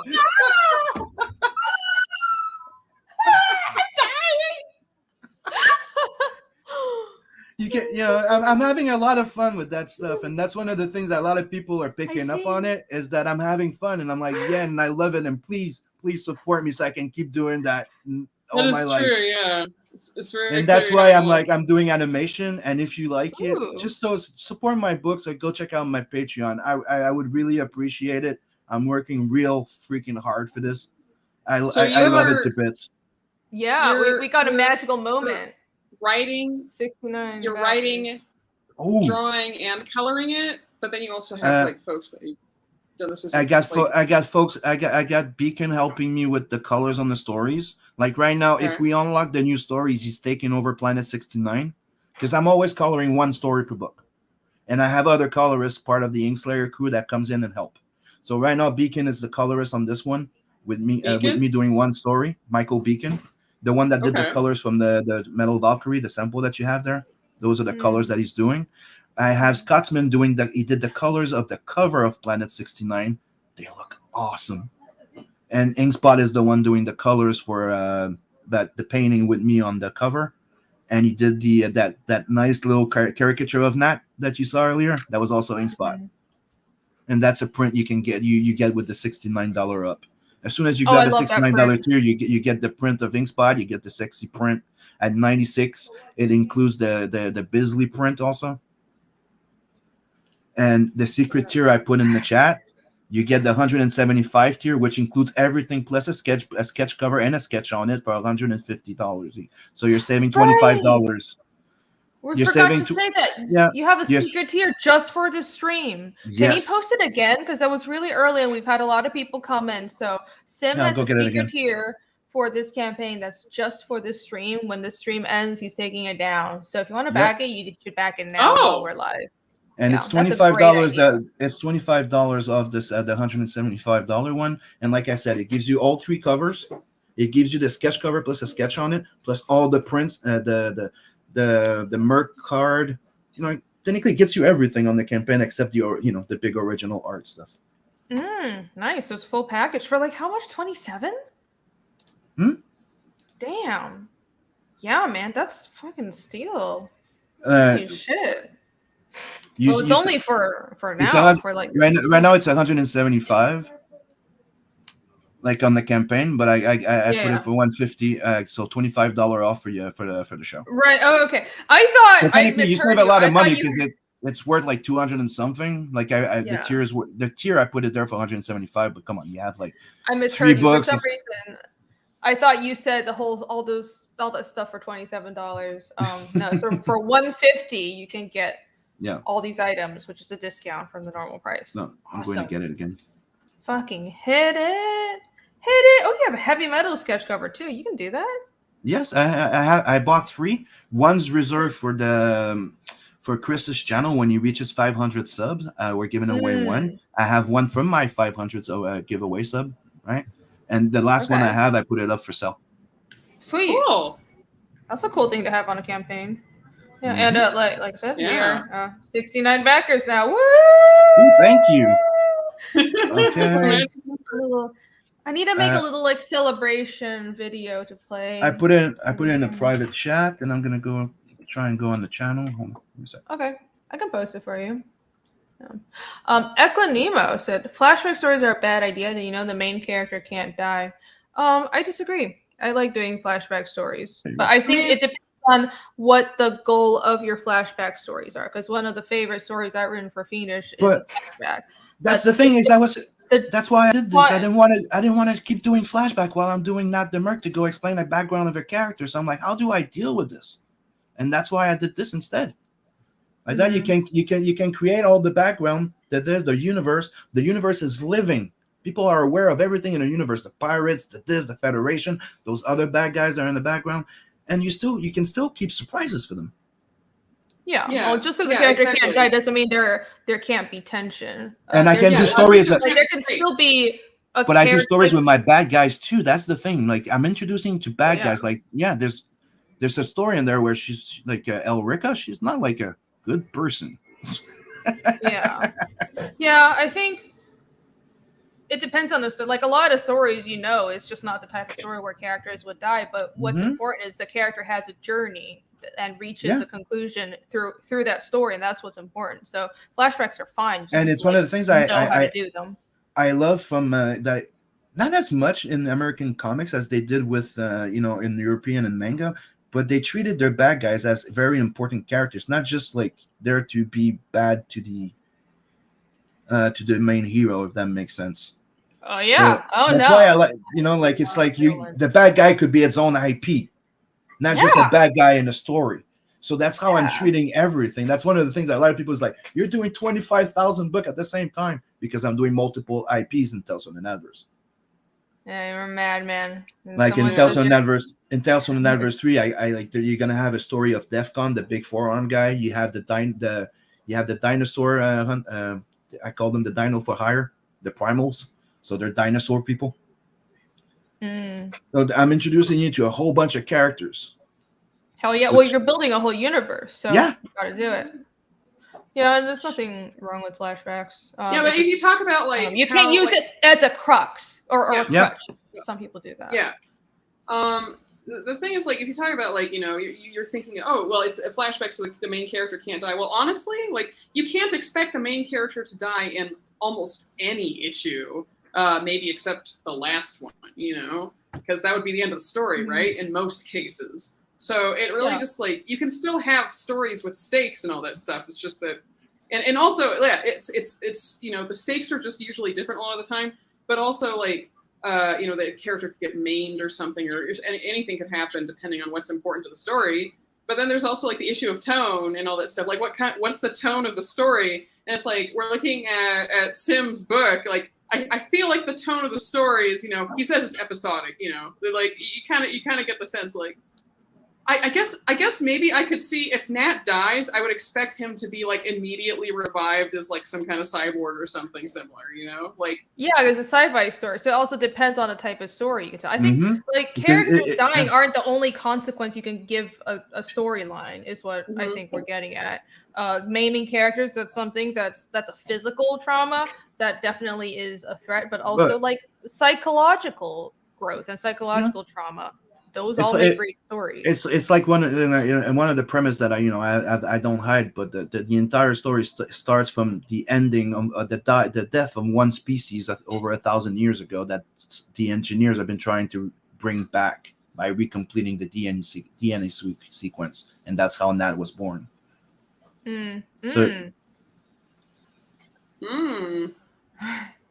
Wait, Mandy put her foot behind. I am not putting my foot on camera ever. No, thank you. This is the internet. Snarktagon is a great point. Even if a character can't die, someone they care about could, and they live with it for all time. There you go. And that's why it's important to treat your characters like they're their own characters. They're not just there to be support characters or, you know.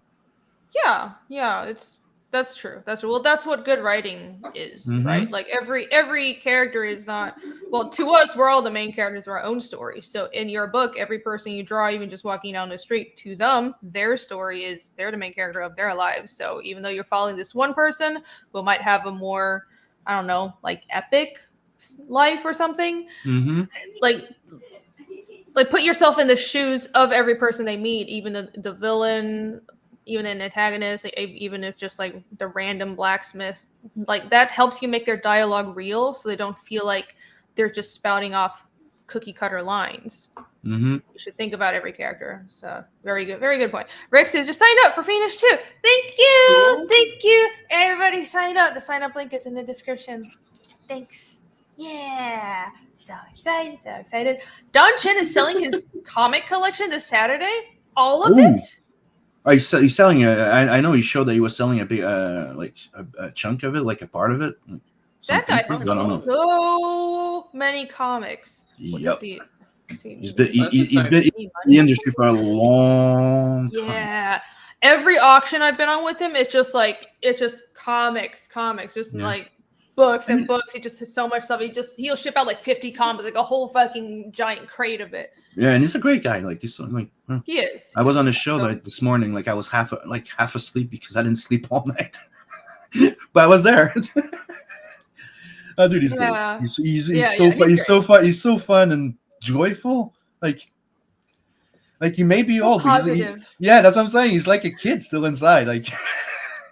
So everyone go check out Don Chen. I don't know where he's selling it off, but I guess follow him on Twitter. I'm sure you'll see information about that there. Dude. Yeah, and he has a great auction soon. Comics. And he has a great auction. Preston's gonna be on it with some pieces, by the way. Yeah. Let's see. Let's refresh again. See if we got more backers.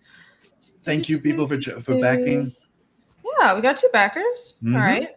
It's because I'm not drinking, but I need to have a liver, guys. That's the real reason. I think I drank almost every day of last week, and I need to not do that. Man. So it was just a crazy week because, well, let's see. There was a promotional stream, and then I was on that Kang's stream where everybody was fucking trashed, and then there was the auction, and I needed a drink after that. So yeah. And also, I would like to mention that limited cover. When I mean limited, I mean that I'm not reprinting it. I'm usually like enough, maybe like 10 more or something like that extra, just in case. But I don't reprint them. I do that every time, every campaign. When I say there's limited, I fucking mean it. Means it. Get it now. Like the limited cover on the first issue, I've never reprinted it. I only have 2 left, and that's it. Nice. How many are you printing this time? It depends on how much I sell on that one, like how much I make. Like usually I print between 400 to 500 copies minimum. Right? If I sell more, I'll print more. I mean, in total with all the covers, not of each. So like the first time, like the first limited cover, there was like 80, like there was like 96 people that bought it, so I printed 100. There's not more than 100. Like I try to keep it between the 100, 150 to 100 when I order. Yeah. So it's very limited run. Well, that's good. That drives up the value, and it's a great incentive for people to get just that cover. Yeah. Very, very cool. It's hard to do those limited items as well, because I was just like, oh, I have the art, I want to make more, but it takes guts. But me, I'm lucky. I'm lucky because I have my local printer that prints digital, and I'm not printing over 1,000 copies yet, so I can still use them, and they don't charge me. They don't charge me extra that much, like just a little, like maybe $6, $10, not even to do another cover. Like they barely charge me nothing. Nice. Yeah, dude, that's awesome. Yeah, you can't do that when you're printing. The only restriction I have is that I need to, when I do a different cover, I need to print minimum 25. Yeah, that's nothing. That's nothing. Yeah. Minimum 25 is pretty low, actually. Usually, so you can tell yourself that if I only sell like 20 of those covers, there's only 25 that's getting printed. That's how I'm doing that. I'm keeping it close. That's what I do with the limited cover, because it's very important to offer something unique on the campaign. That's true. That's very true. Telling the comic collection value will rise after World War III. Oh boy, yeah. But that's what happened for before. Yeah, it happened when World War II. I was like, I feel like I should like start collecting some original art from other people. Like I need to. That's a freaking investment, I feel like I need to buy a few friggin' Rockeforts or something. Let me get that Preston Acevedo. I think I'm gonna nab that. You never know with all the shits that going on right now, right? I know. I'm in Canada, don't know. right? You've heard about Trudeau. My campaigns and my project, also my GTFO things. Okay. Oh yeah. Save Sim from Canada. Back this book now. Dude, it's never been adamant in my head ever before to do something like I always wanted to be like living in the Canada and the US, having dual citizenship, but with everything happening, like it's the first time in my goddamn life I'm like I just want to leave.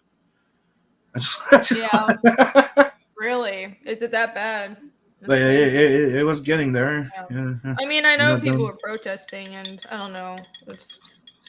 What's going on in Canada? I'm a bit behind the news. Yeah. All right. Okay, never mind. Yeah. Don't. We'll talk more in the back room. It's gonna be depressing. Yeah, it's not very fun. I just say that my fulfillment for Tales of the Natverse 2, the Second Chance campaign, was delayed for a month. Because I announced that everything was ready, everything was boxed. I was going to the post office, and then they announced a lockdown for a month, where people that didn't have like vaccine and their vaccine passport could not go anywhere that was over 1,500 square feet or sold any bulk anything. That's so ridiculous. Just to give you an example, that level of control is nuts. That's not even just being precautious. That's horrifying. And that was just here in Quebec. Yeah, man. It's so I was seriously? Fuck. Wait. Yeah. That's unreasonable. Yeah, I feel sorry for you guys, dude. I'm glad we didn't have to deal with any of that here. I could just kind of go where the fuck I wanted this whole time. It's great. Very lucky. Where are you at? Orca. Yeah. I'm in Georgia.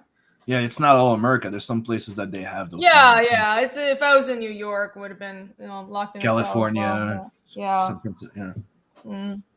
Yeah, Georgia's been pretty pretty open. It's been great.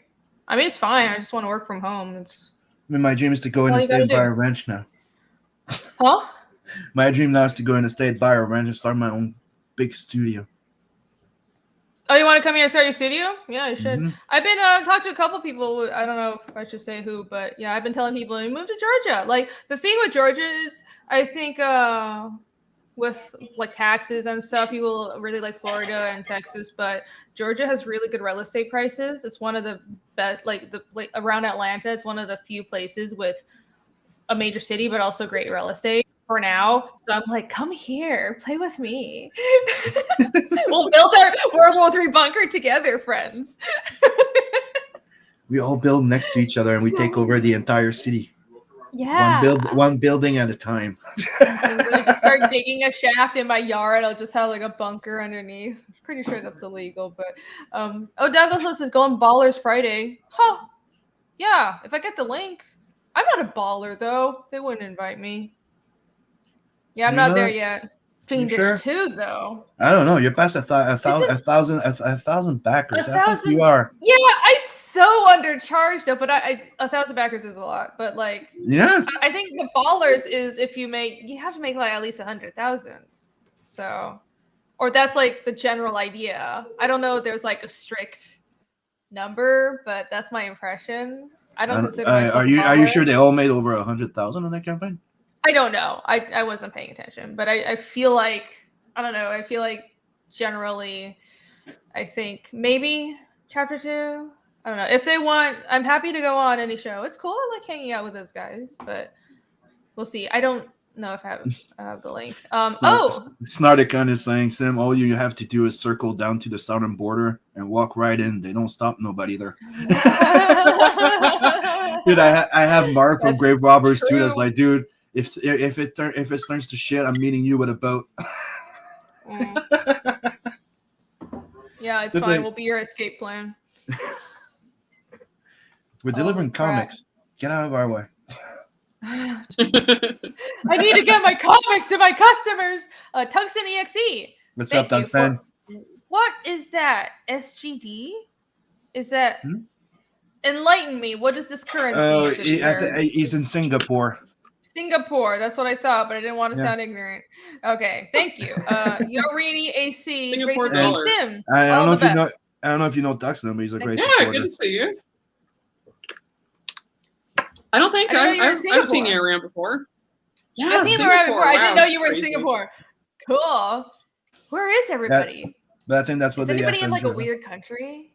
I got a backer from the Faroe Islands. I was like, ooh, that's cool. Yeah, dude. Where are the Faroe Islands? Between like Iceland and England, and it's one of the. They speak, of course, I know the language. They speak like another branch that's of the Nordic languages. I was descended from Old Norse. It's also very closely related to Old Norse, just like Icelandic. It's very, very cool. It's like the Orkneys, Faroe Islands. Yeah, it's awesome. So, anyways, the middle of nowhere, to be short. Sim, all you have to do is just. Oh, there you go. Yeah, you saw that. I don't. Camel Knights? I don't think I've watched Camel Knights. I have been requested on Jack. I will eventually, I'm sure I'll eventually be on there. Let's see. Is there anything else we missed on this campaign? Not really. Take a closer look at this cover. I want to take I like that bike. The drawing of Nat and the bike is really good, dude. Yeah, I know. Like that was made for a fan art, and I reached out to him, dude. That's too good to be a fan art. I want it for a cover. Yeah. That's so nice. Like that angle and everything. Oh, you know it.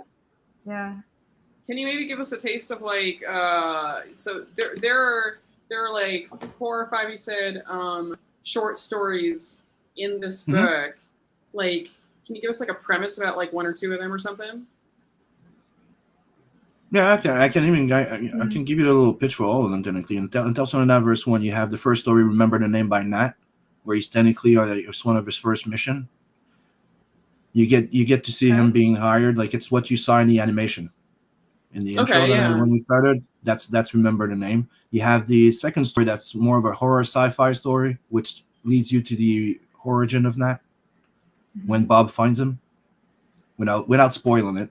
Then the third story, it's Rose. You get to see her going to get her revenge against the pirate that killed her father and raped and left her for dead, and she claims the title of Queen of the Pirates. Then after that, that's followed by Royal Rumble with Queen Elrica, where every 100 years, the people of that sector, like representative of each planet of that sector, meet up and they have a duel, and the winner wins all the control of all the resources of the sector, and plus they win immortality, meaning they can't die, they just don't grow old. And Elrica has been winning the 100 last ones, so she's been there for like a while. So that's her introduction. Then you had Blood Brother, which stars the story with Nat the Merc, which is the current story, and you get to know Nat and Zed and Bob in there. In the second issue, you're gonna have Murder Doll, where you get to see Luwani before she meets Nat, and before she's freed from her servitude to the big boss. So she has to do really bad things, and that's one of her missions that you get to see in there. I'm not going to tell you too much. It's a 12-page story, so I'm not going to go too much into it. But when she starts, she looks like Rose. Then when she becomes free, she changes her face a little bit, and she looks a bit different. She can change her appearance a bit. She's not a chameleon, but she can change like the definition of her nose, the lip, like to look different, right? Merge in. All right.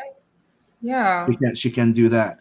The Planet 69. The Planet 69 story is actually the first story I ever wrote of Nat in 2009 when I was in college, when it was meant to be a TV series or a movie, and we had like Normand Rompré that was on it. That's an award-winning producer. What? His name is Normand Rompré. Oh, that was a name. Okay. And he's connected to James Gunn. So we were cool. So we were all working on it, but that didn't go through the project. So I put it aside, and I tried to bring it back as a comic, but the first pages of Planet 69 I lost in that 2016 crash. So I thought that I was never gonna do it. So when you read the Blood Brother story in the first book, there's a page where I allude to Planet 69. You have frames of Planet 69 story, but I was not gonna do it. But people wanted it, asked me for it. They wanted to know the story. So I decided to redo the entire thing. So Planet 69 is the first story I ever wrote of Nat, and it's when he meets Luwani. And that's when Luwani gets freed. And then after that, you have Metal Valkyrie, which is her going on her own to grow free and to live with everything that she's done before, because she did a lot of bad shit. Cool. She has that's where the rev a bit of her, like she did some bad shit that she has to live with, right? I like that. Then she's going out to grow as her own, and then growing the sisterhood with Rose. Then the final story that I want to unlock, that the sequel to Blood Brother Part 2, and that's where you continue following the Nat story from the first book. So definitely, those are all the short stories that are in there. There's less short stories in the second one, but all the books are like over almost 20 page. Like the first story of Murder Doll is 12, I think, or 13 pages. Planet 69 is 37. Royal Rumble is 28. And Blood Brother is 13. The next one, episodic stories of basically mercenaries getting into shit. Yep. And the next one, the third one, there'll be more stories, but less pages per stories. I have about 6 stories that's going to be in the number 3. Okay. Yeah, this kind of reminds me of back in the days when I actually watched TV, just like finding a show that I like, and they're just like having like it usually it'd be like a show that I like, but it's always reruns because I caught it on too late, so they're just like in random order, and it's just kind of like picking up like, okay, this is where this character comes from. This is how these characters know each other, and kind of picking up as you go. Kind of reminds me of that. But that's what I wanted to do, because I thought that if I would have started with the Not the Merc book, I would have had to explain everything. well, and which would have been costly, like that to the story, to the entertainment part. Well, I can tell you all of those stories in an entertaining way with short stories before I tell you that story. So you get to know Nat, grow with Nat, and you get to know the people around him, his friends, his not friends, his enemies, and then I can get into more serious story. And it also allows me to have fun. It's You have a super different approach to all this than me. I'm like, I want to cut all the fat because I have a huge project as well, and I'm terrified of not finishing it. So I'm like, I'm going to only tell the essentials, and then any side stories either hire people or that can wait for later after the main story is done. So I don't know how you do it. You must be really fast because with the, like you said, you're drawing, you're doing animation, you're doing like 100-page books, dude. Like it's you must be a fast artist. So I am. Mildly hate you right now, but that's fine.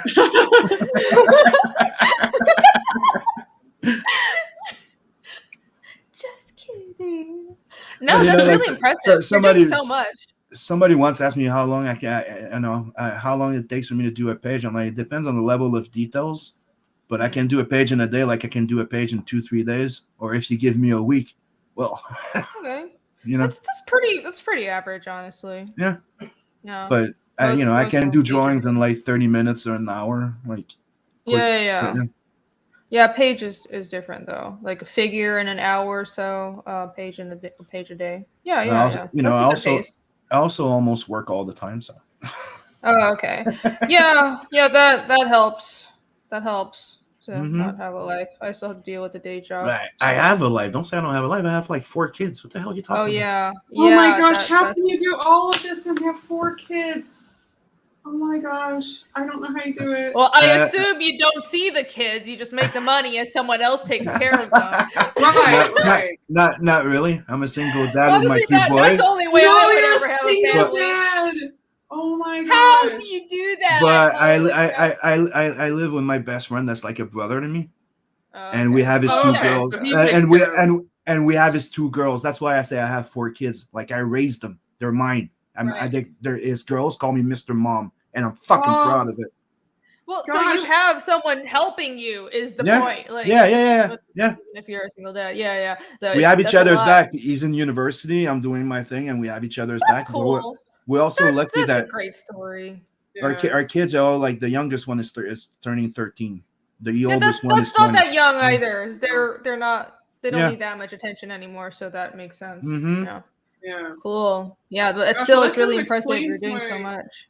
Yeah, I mean, it kind of explains how you managed to get so much done. I mean, it's just, I really believe you. You really are working all the time. You freaking have to. I need to grind. I need to feed my family. Yeah. Yep. Gosh. Yep. And I'm the main provider of that family, so that's why I grind. Gotta do the grind. Back this book now, everybody. Sim has 4 kids to feed. Feed those kids. Those kids are. Can you imagine in your mind's eye those giant watery eyes just begging you back Natverse now. Back Natverse 2. Help Sim out, everyone. And soon you might see me streaming with Allie, the eldest girl. The one that wants to do, she wants to do comic books. She's the artist, the one that I keep telling you remind me of. Well, I think I met her once. In the you did. Yeah, I remember. Yeah, that's cool. She wants to come stream with me and do manga and stuff, and I'm like, yeah, of course, I'd love to. Me and my girl. Yeah, that's cool. That's cool. Go for it, girl. What do your kids think of Natverse? They love it, especially my kid called Nat. Oh.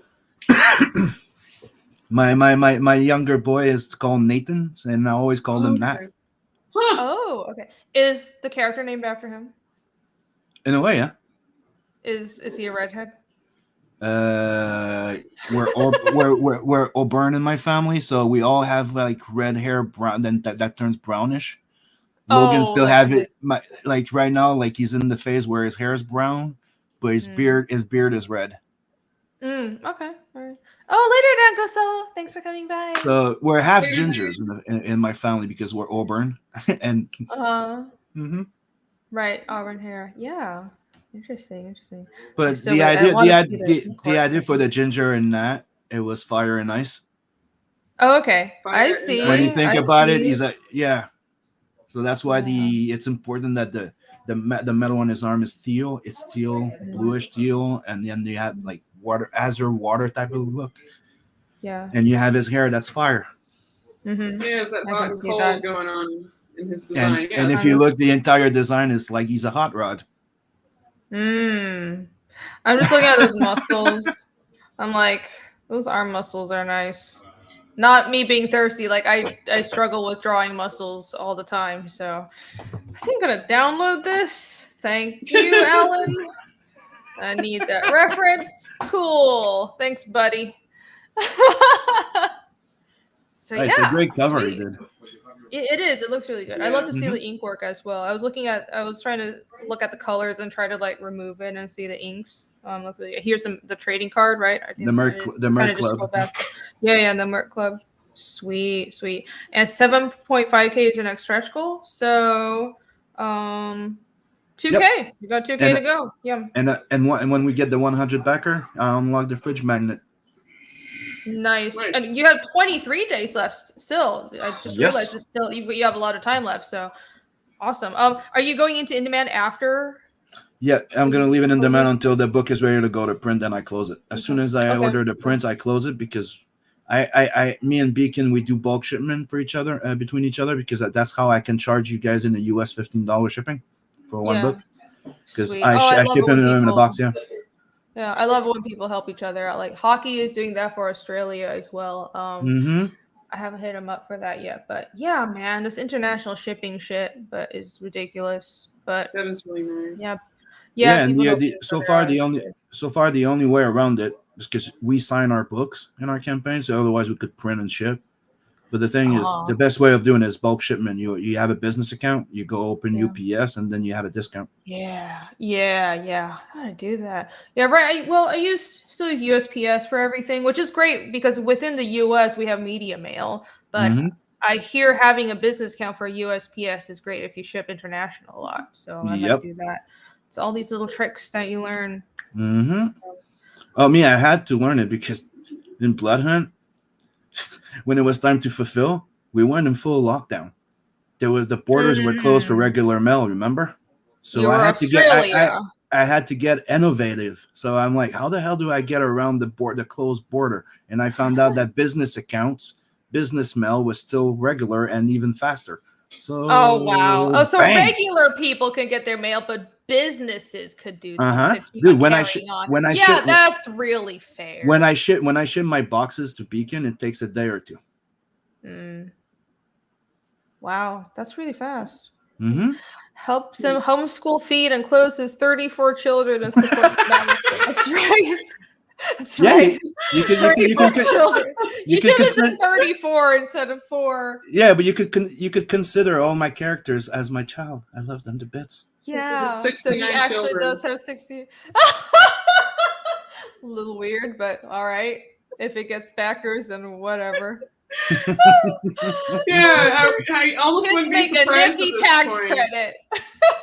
That's the only reason for kids, Sarticon. I almost wouldn't be surprised at this point if he actually were homeschooling them too. My goodness, just doing everything, man. How do you have the time?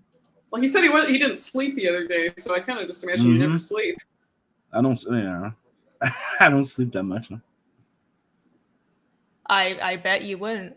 Nico says, people in the chat, is it too late to order Fiendish? No, people know you can still order. It says Indigo shipping January 2022. Oh yeah, well, it's if you look at the updates. I don't know if you're a backer, you should have been getting the updates. The shipping was pushed back 3 months because fuckery with the printer / and or the supply chain. So all of that is in the updates. I've been updating everybody. The book is shipping right now. That's literally what I'm going to do after I leave this stream. And it's as long as the campaign is live, it's not closed. It's never too late to order. Yeah, you can still back it. Yeah, go back it. So. Yeah, for a short amount of time. Yeah. And So thank you, Chad, for bringing me at 110%. You guys rock. Thank you. Woo! Yeah. Yeah, Let's do cool. 70 more. We get to 70. That would be really great. We're getting close to unlocking that second that extra story. I think everybody's just afraid to break the 69, if I'm being honest. You're right. You gotta like find the person who broke the 69 and be like, oh, you. No, let's get to 70. It's fine. It's cool that we got there on my stream. Like this, like magical. We had like Planet 69 as well. It's like a magical, I don't know what you call it, serendipity, whatever the fuck. English is hard, but yeah, it's fine. We can move on now. Sim needs more backers. Feed his kids. He has 34 children, everybody. You're digging unboxing a Fiendish when you get it. Oh, that would be cool. All right. Yeah, so any last things you want to shout out? Yeah, right now that we got funded within the first month, if you go down just a little bit, it says it there that we unlocked the free print. So right now, we already unlock a free perk. So just by backing the book, you get the free mini print of the cover of Tales from the Natverse 3 that comes with it. It says it right there. Yeah. So every physical book tiers comes with that print now. It's unlocked. Sweet. So we're trying to unlock that extra story now, and hopefully that fridge magnet and that 6 a.m. sticker. Yeah. All right. So very close. 2,000 to the next stretch goal. Awesome. Well, I wish you all the best on this campaign. Glad we got you a couple backers. If you, I don't know, next time, maybe if I'm more of a drinking mood, you'll get some more. I don't know. Apparently that works. Maybe there's I have no idea why. I don't think that's the only reason, but for some, I don't know. For some reason people like watching the panel get fucking trashed. I guess it's funny, so I'm here to please my viewers. Yeah. Well, wrapping this up, everyone, Fiendish.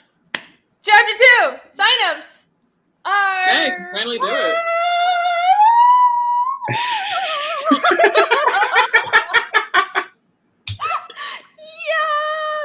See, it's when she goes like this. That's like my girl Ali 100%. And if she's seen it, she started laughing as soon as she started going. What?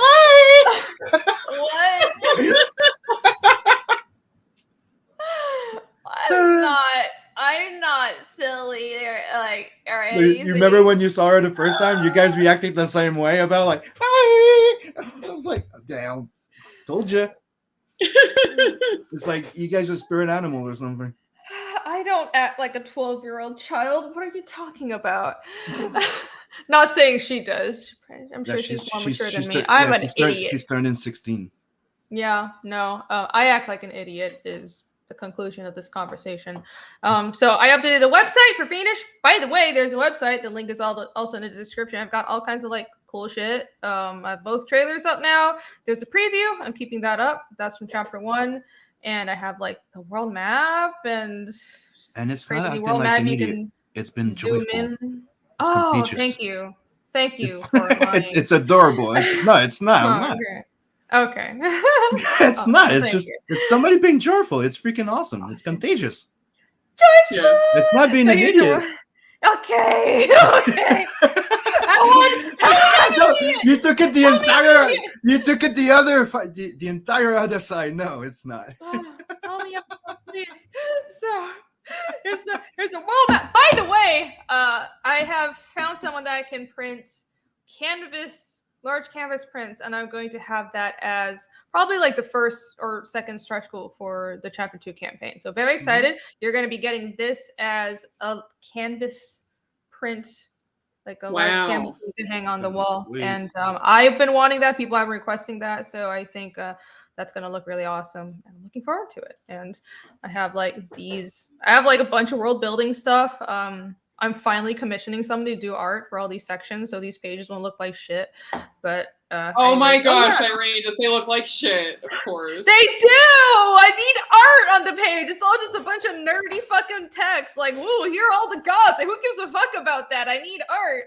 Anyhow, they don't look like shit. So Dung is now up at 144 kids.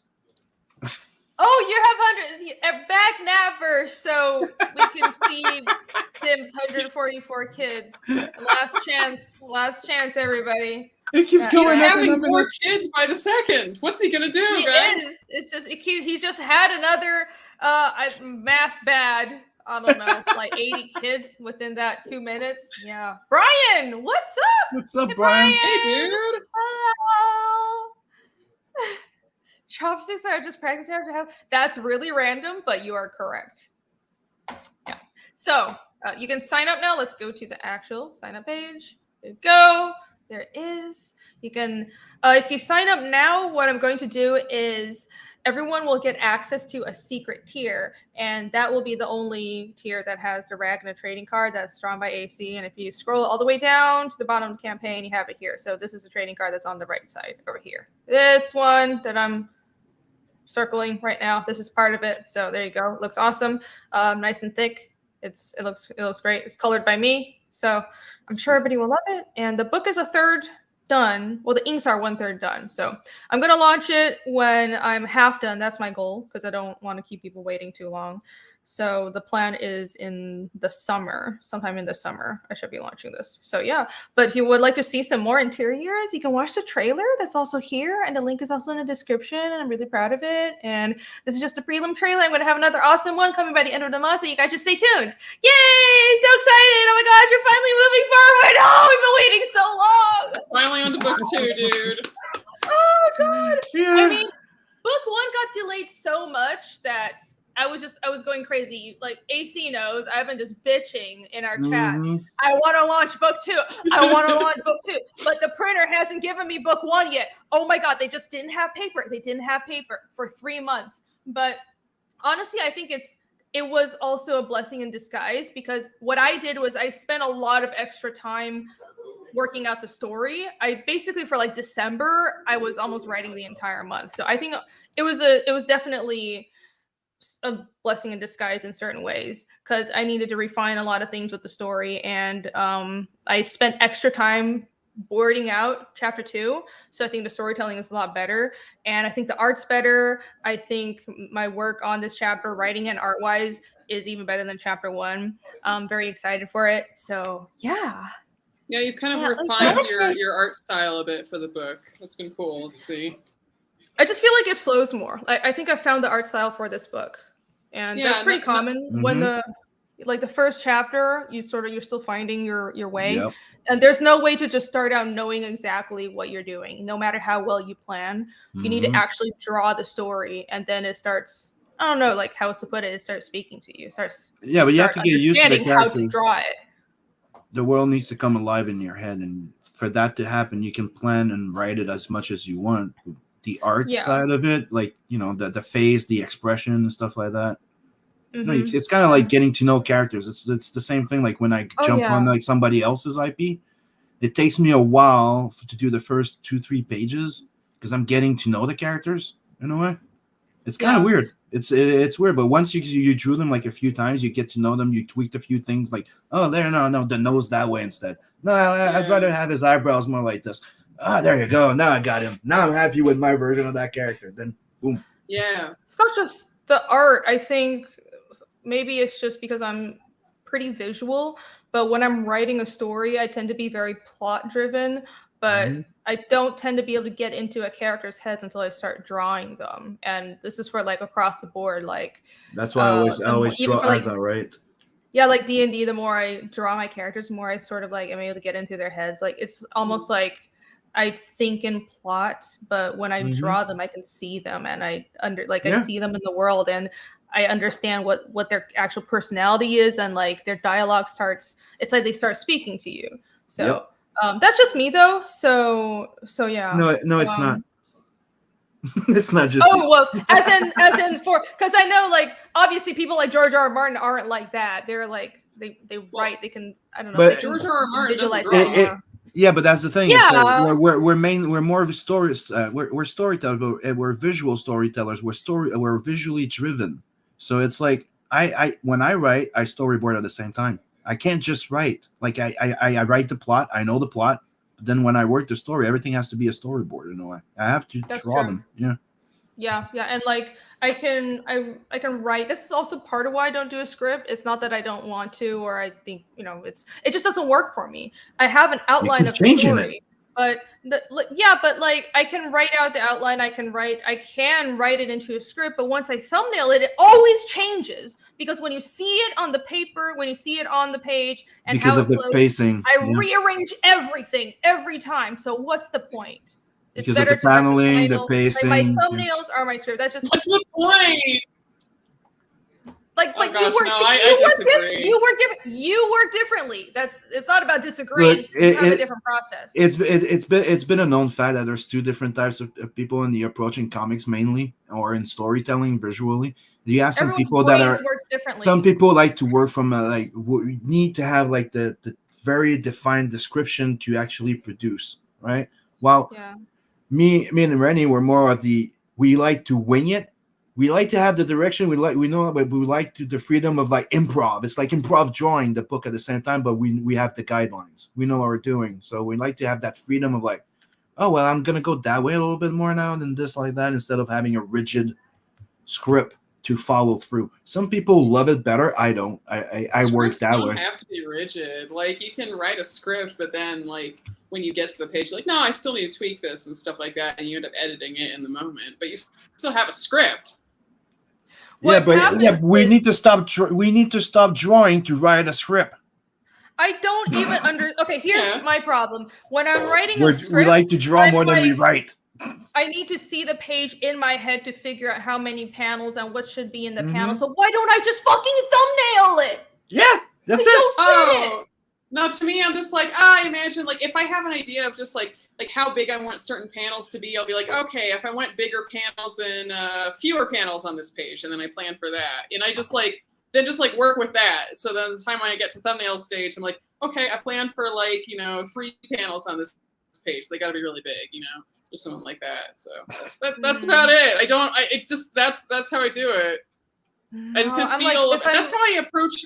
That's how I approach like thumbnailing anyways, because I work with scripts, and so I'm always thinking about like how big do these panels need to be now? How do I put them together and all this stuff? Well, when I'm working with someone's script, I feel like I'm compromising. I'm fitting what I if I was writing a story, it's always something else I think I would do better or differently. But they wrote the script, I have to follow it. But when it's my own story, why do I need to force myself to follow? Like, I wrote this script, so I must follow. Like, this is what happens on this page. Like, I'd rather just have it naturally play out on the paper. I feel like it flows better. Oh man. So we work differently. It's fine. I know you will never work the way I work, and that's fine. It's fine. You can judge me. I grew up on scripts. It's just you plan things have out. More experience with scripts too. You did theater, and like I never did. I didn't even contact scripts really until probably junior year of college for sequential art classes. But I always, even when I was in high school, I would just draw comics like without a script. So I think that's just how, when you develop that workflow, just how you think. That's an interesting comment. Go ahead. Sorry, what? Which one? Oh, Green Laser says AC is an architect and Irene is a gardener.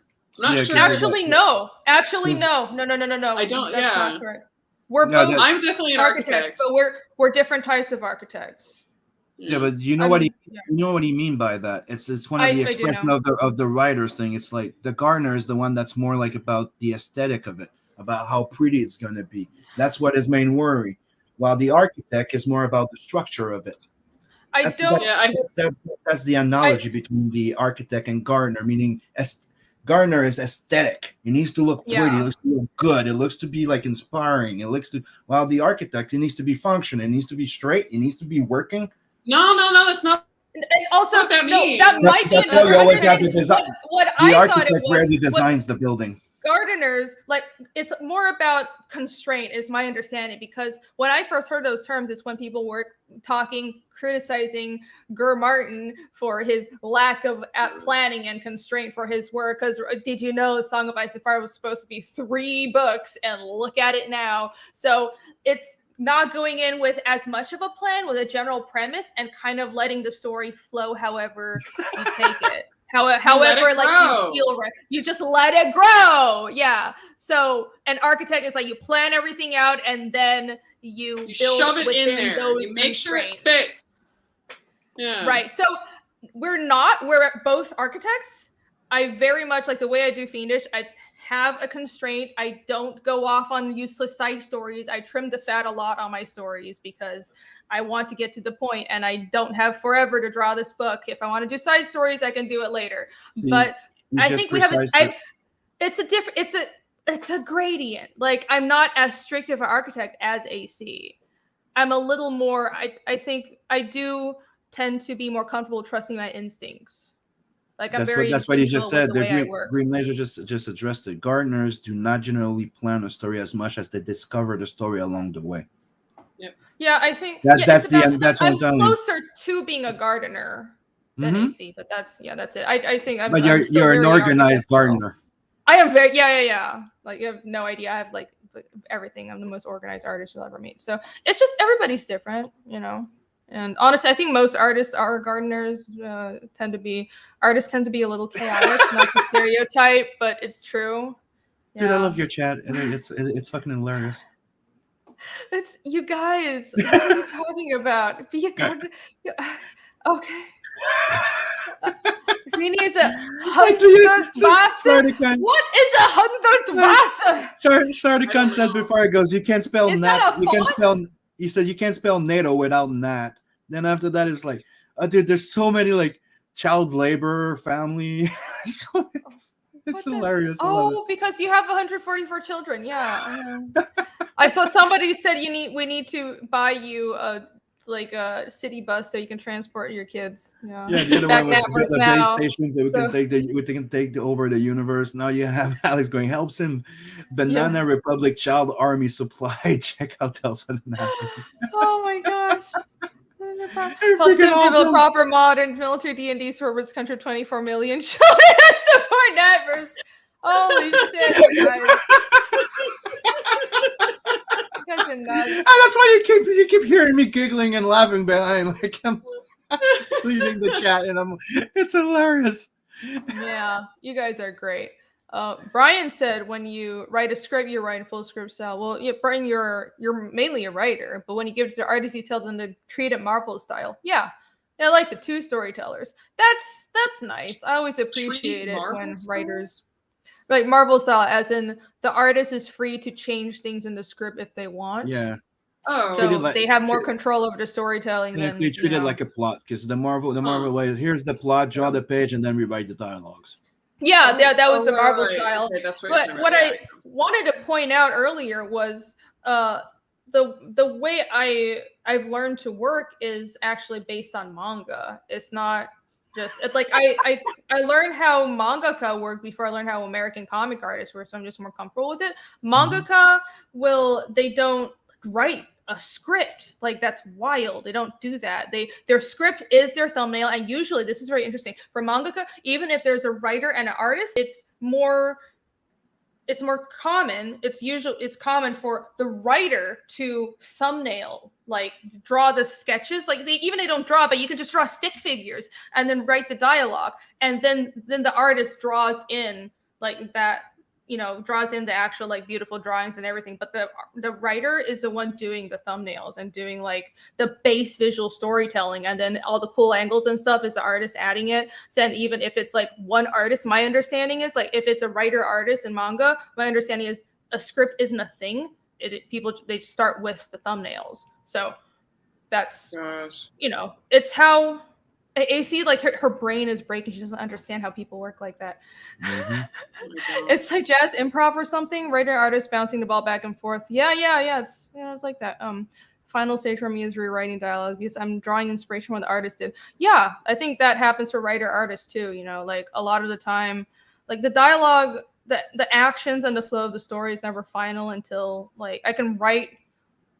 Even if I do write a script, it always changes when I get to the thumbnails and drastically. I always when I see it, I'm like, I could do this so much better, and I completely overhaul it. And then when the art is done, because of like how how I was just feeling this person's expression should be, the final dialogue will still be more different. So like, what is the point of the script if that's the way that's how it always turns out for me? And then you just realize that you added 10 extra pages.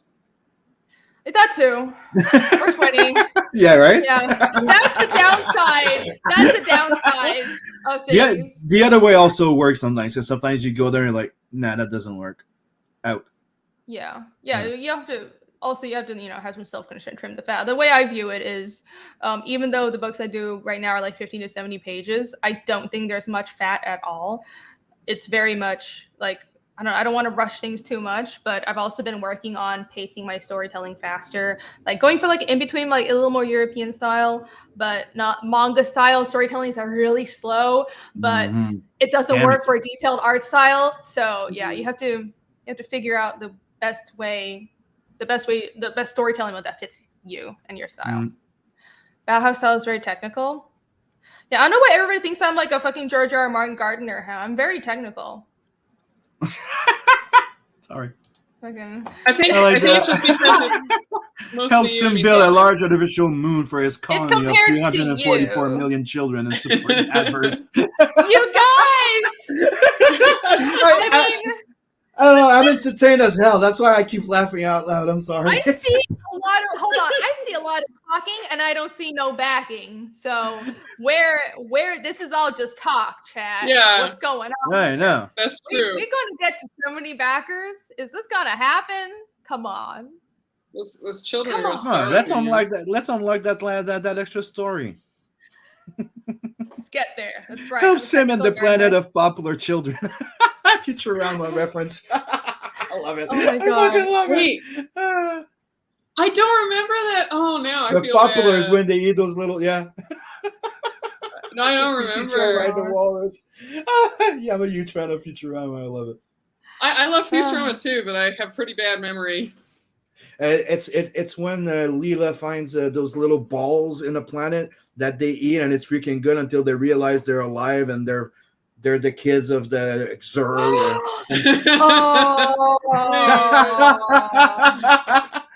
Terrible. Scotsman's What's up, Scott? Scott's, hey, what's my up? brother Ink Slayer. Yeah. Scotsman's great. Sounds like a manga Yep. artist with guerrilla tactics with art storytelling. I don't know. Alex says, I already backed it tonight. I support Shin Child cloning program.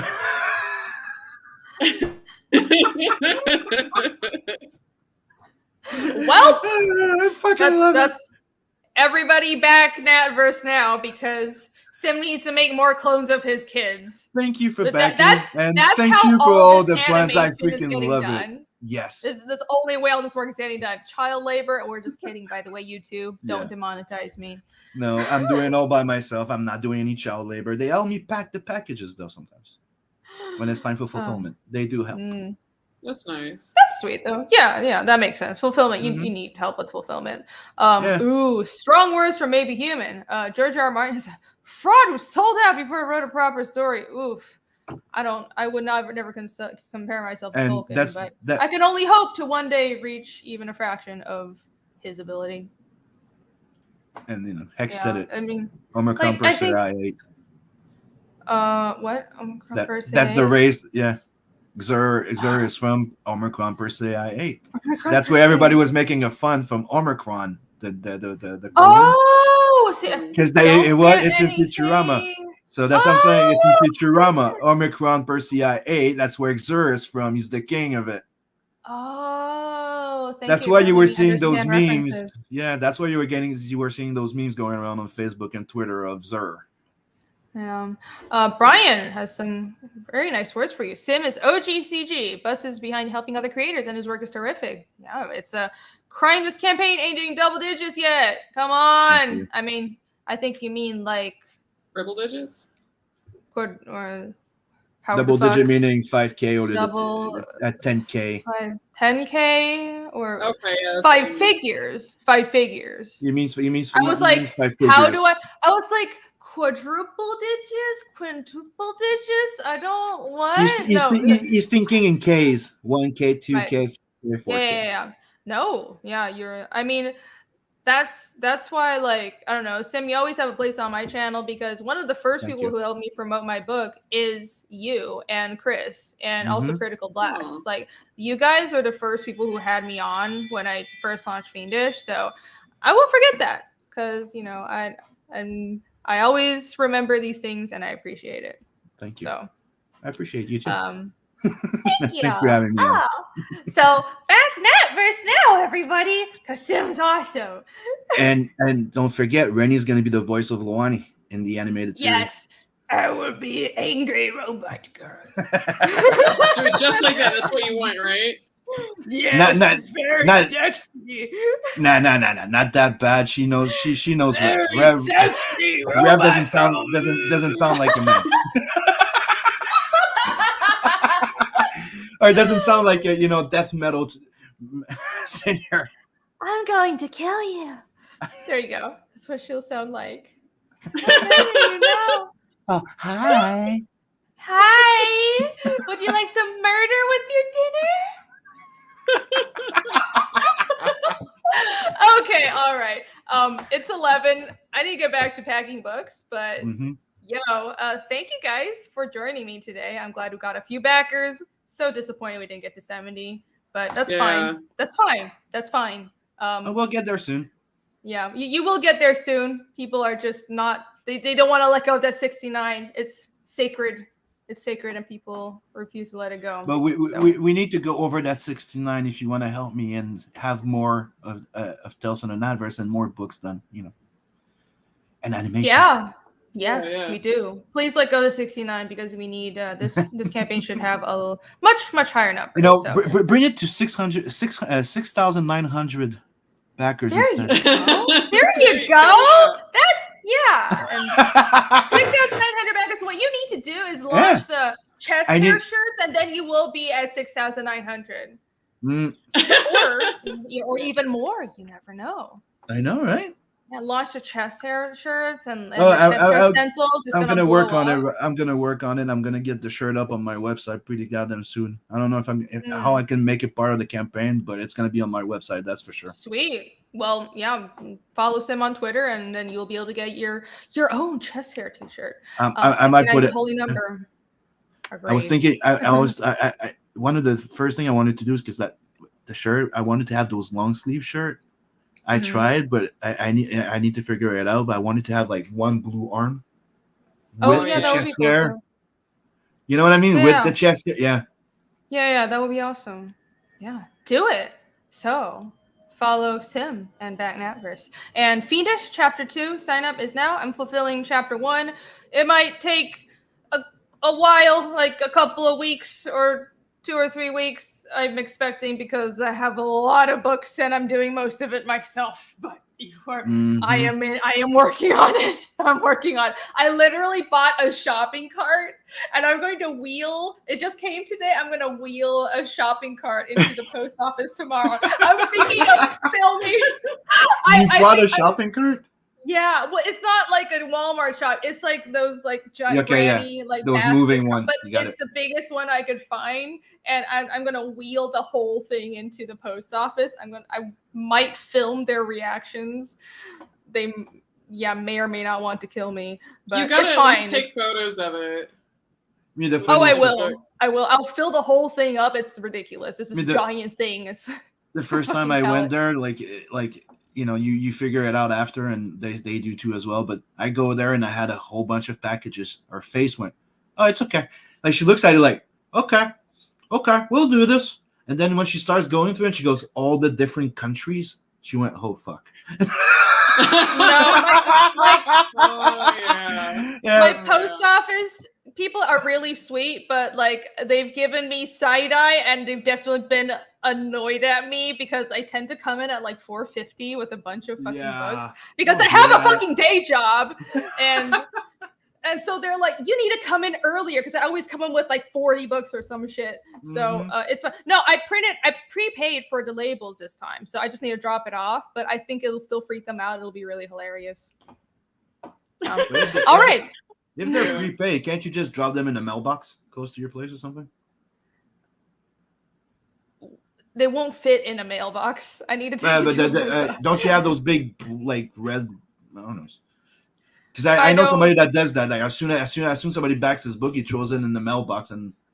I don't know. I've never done this before. I just want to take it to post office to make sure I know. Like I've never printed the labels at home, so I need to make sure the books are being put in the right place. I want to talk to a person. You know what I mean? Yeah, it's probably so- safe. Yeah. Yeah. Yep. So, all right. Anyhow, thank you everybody for joining me today. I will be. Let's see. Next week will be another draw stream. Should be draw streams for a while. I don't have time to do promotional streams for the foreseeable. Let's see. Yeah, for next month or so. I'm really busy, but I'm still gonna do a draw stream for chapter 2, and you guys join me. It'll be awesome. So back everything that we showed today, and thank you. Let's see. And thank you again, Rennie, for making this stream for me. Yeah, of Really course, no appreciate problem. it. Follow AC and Sim. Sim, what's your Twitter? Sim Inkslayer. It's Sim Inkslayer. it's that on YouTube and everywhere. And don't forget to go show some support to our Sugar Chris on this channel too, where we do the morning roast. We haven't done it in 2 weeks. He probably needs some support. Oh yeah, Yeah, Chris do is that. good people. Chris is good Yep. people. Yeah, everybody go. If somebody can post Chris's channel in the chat, that would be really awesome. Thank you guys. And, And, your, AC your title is is- spelled just like that. Yep. Okay. Sim _ Inkslayer. You can find me at AC Zamudio on Twitter. You can find all my art on a.c.zamudio on Instagram. Sweet. And you Yep. can find me, Reading Draws, everywhere. Follow me. I'm in all the places and back my book. Yay! All right. Thank you guys. I'm gonna end on the trailer because I'm so proud of it. Later. Hey guys. Bye, by the way, everybody. I made the music. Did you know that? I Ooh. made. Oh, the you music for made this. that?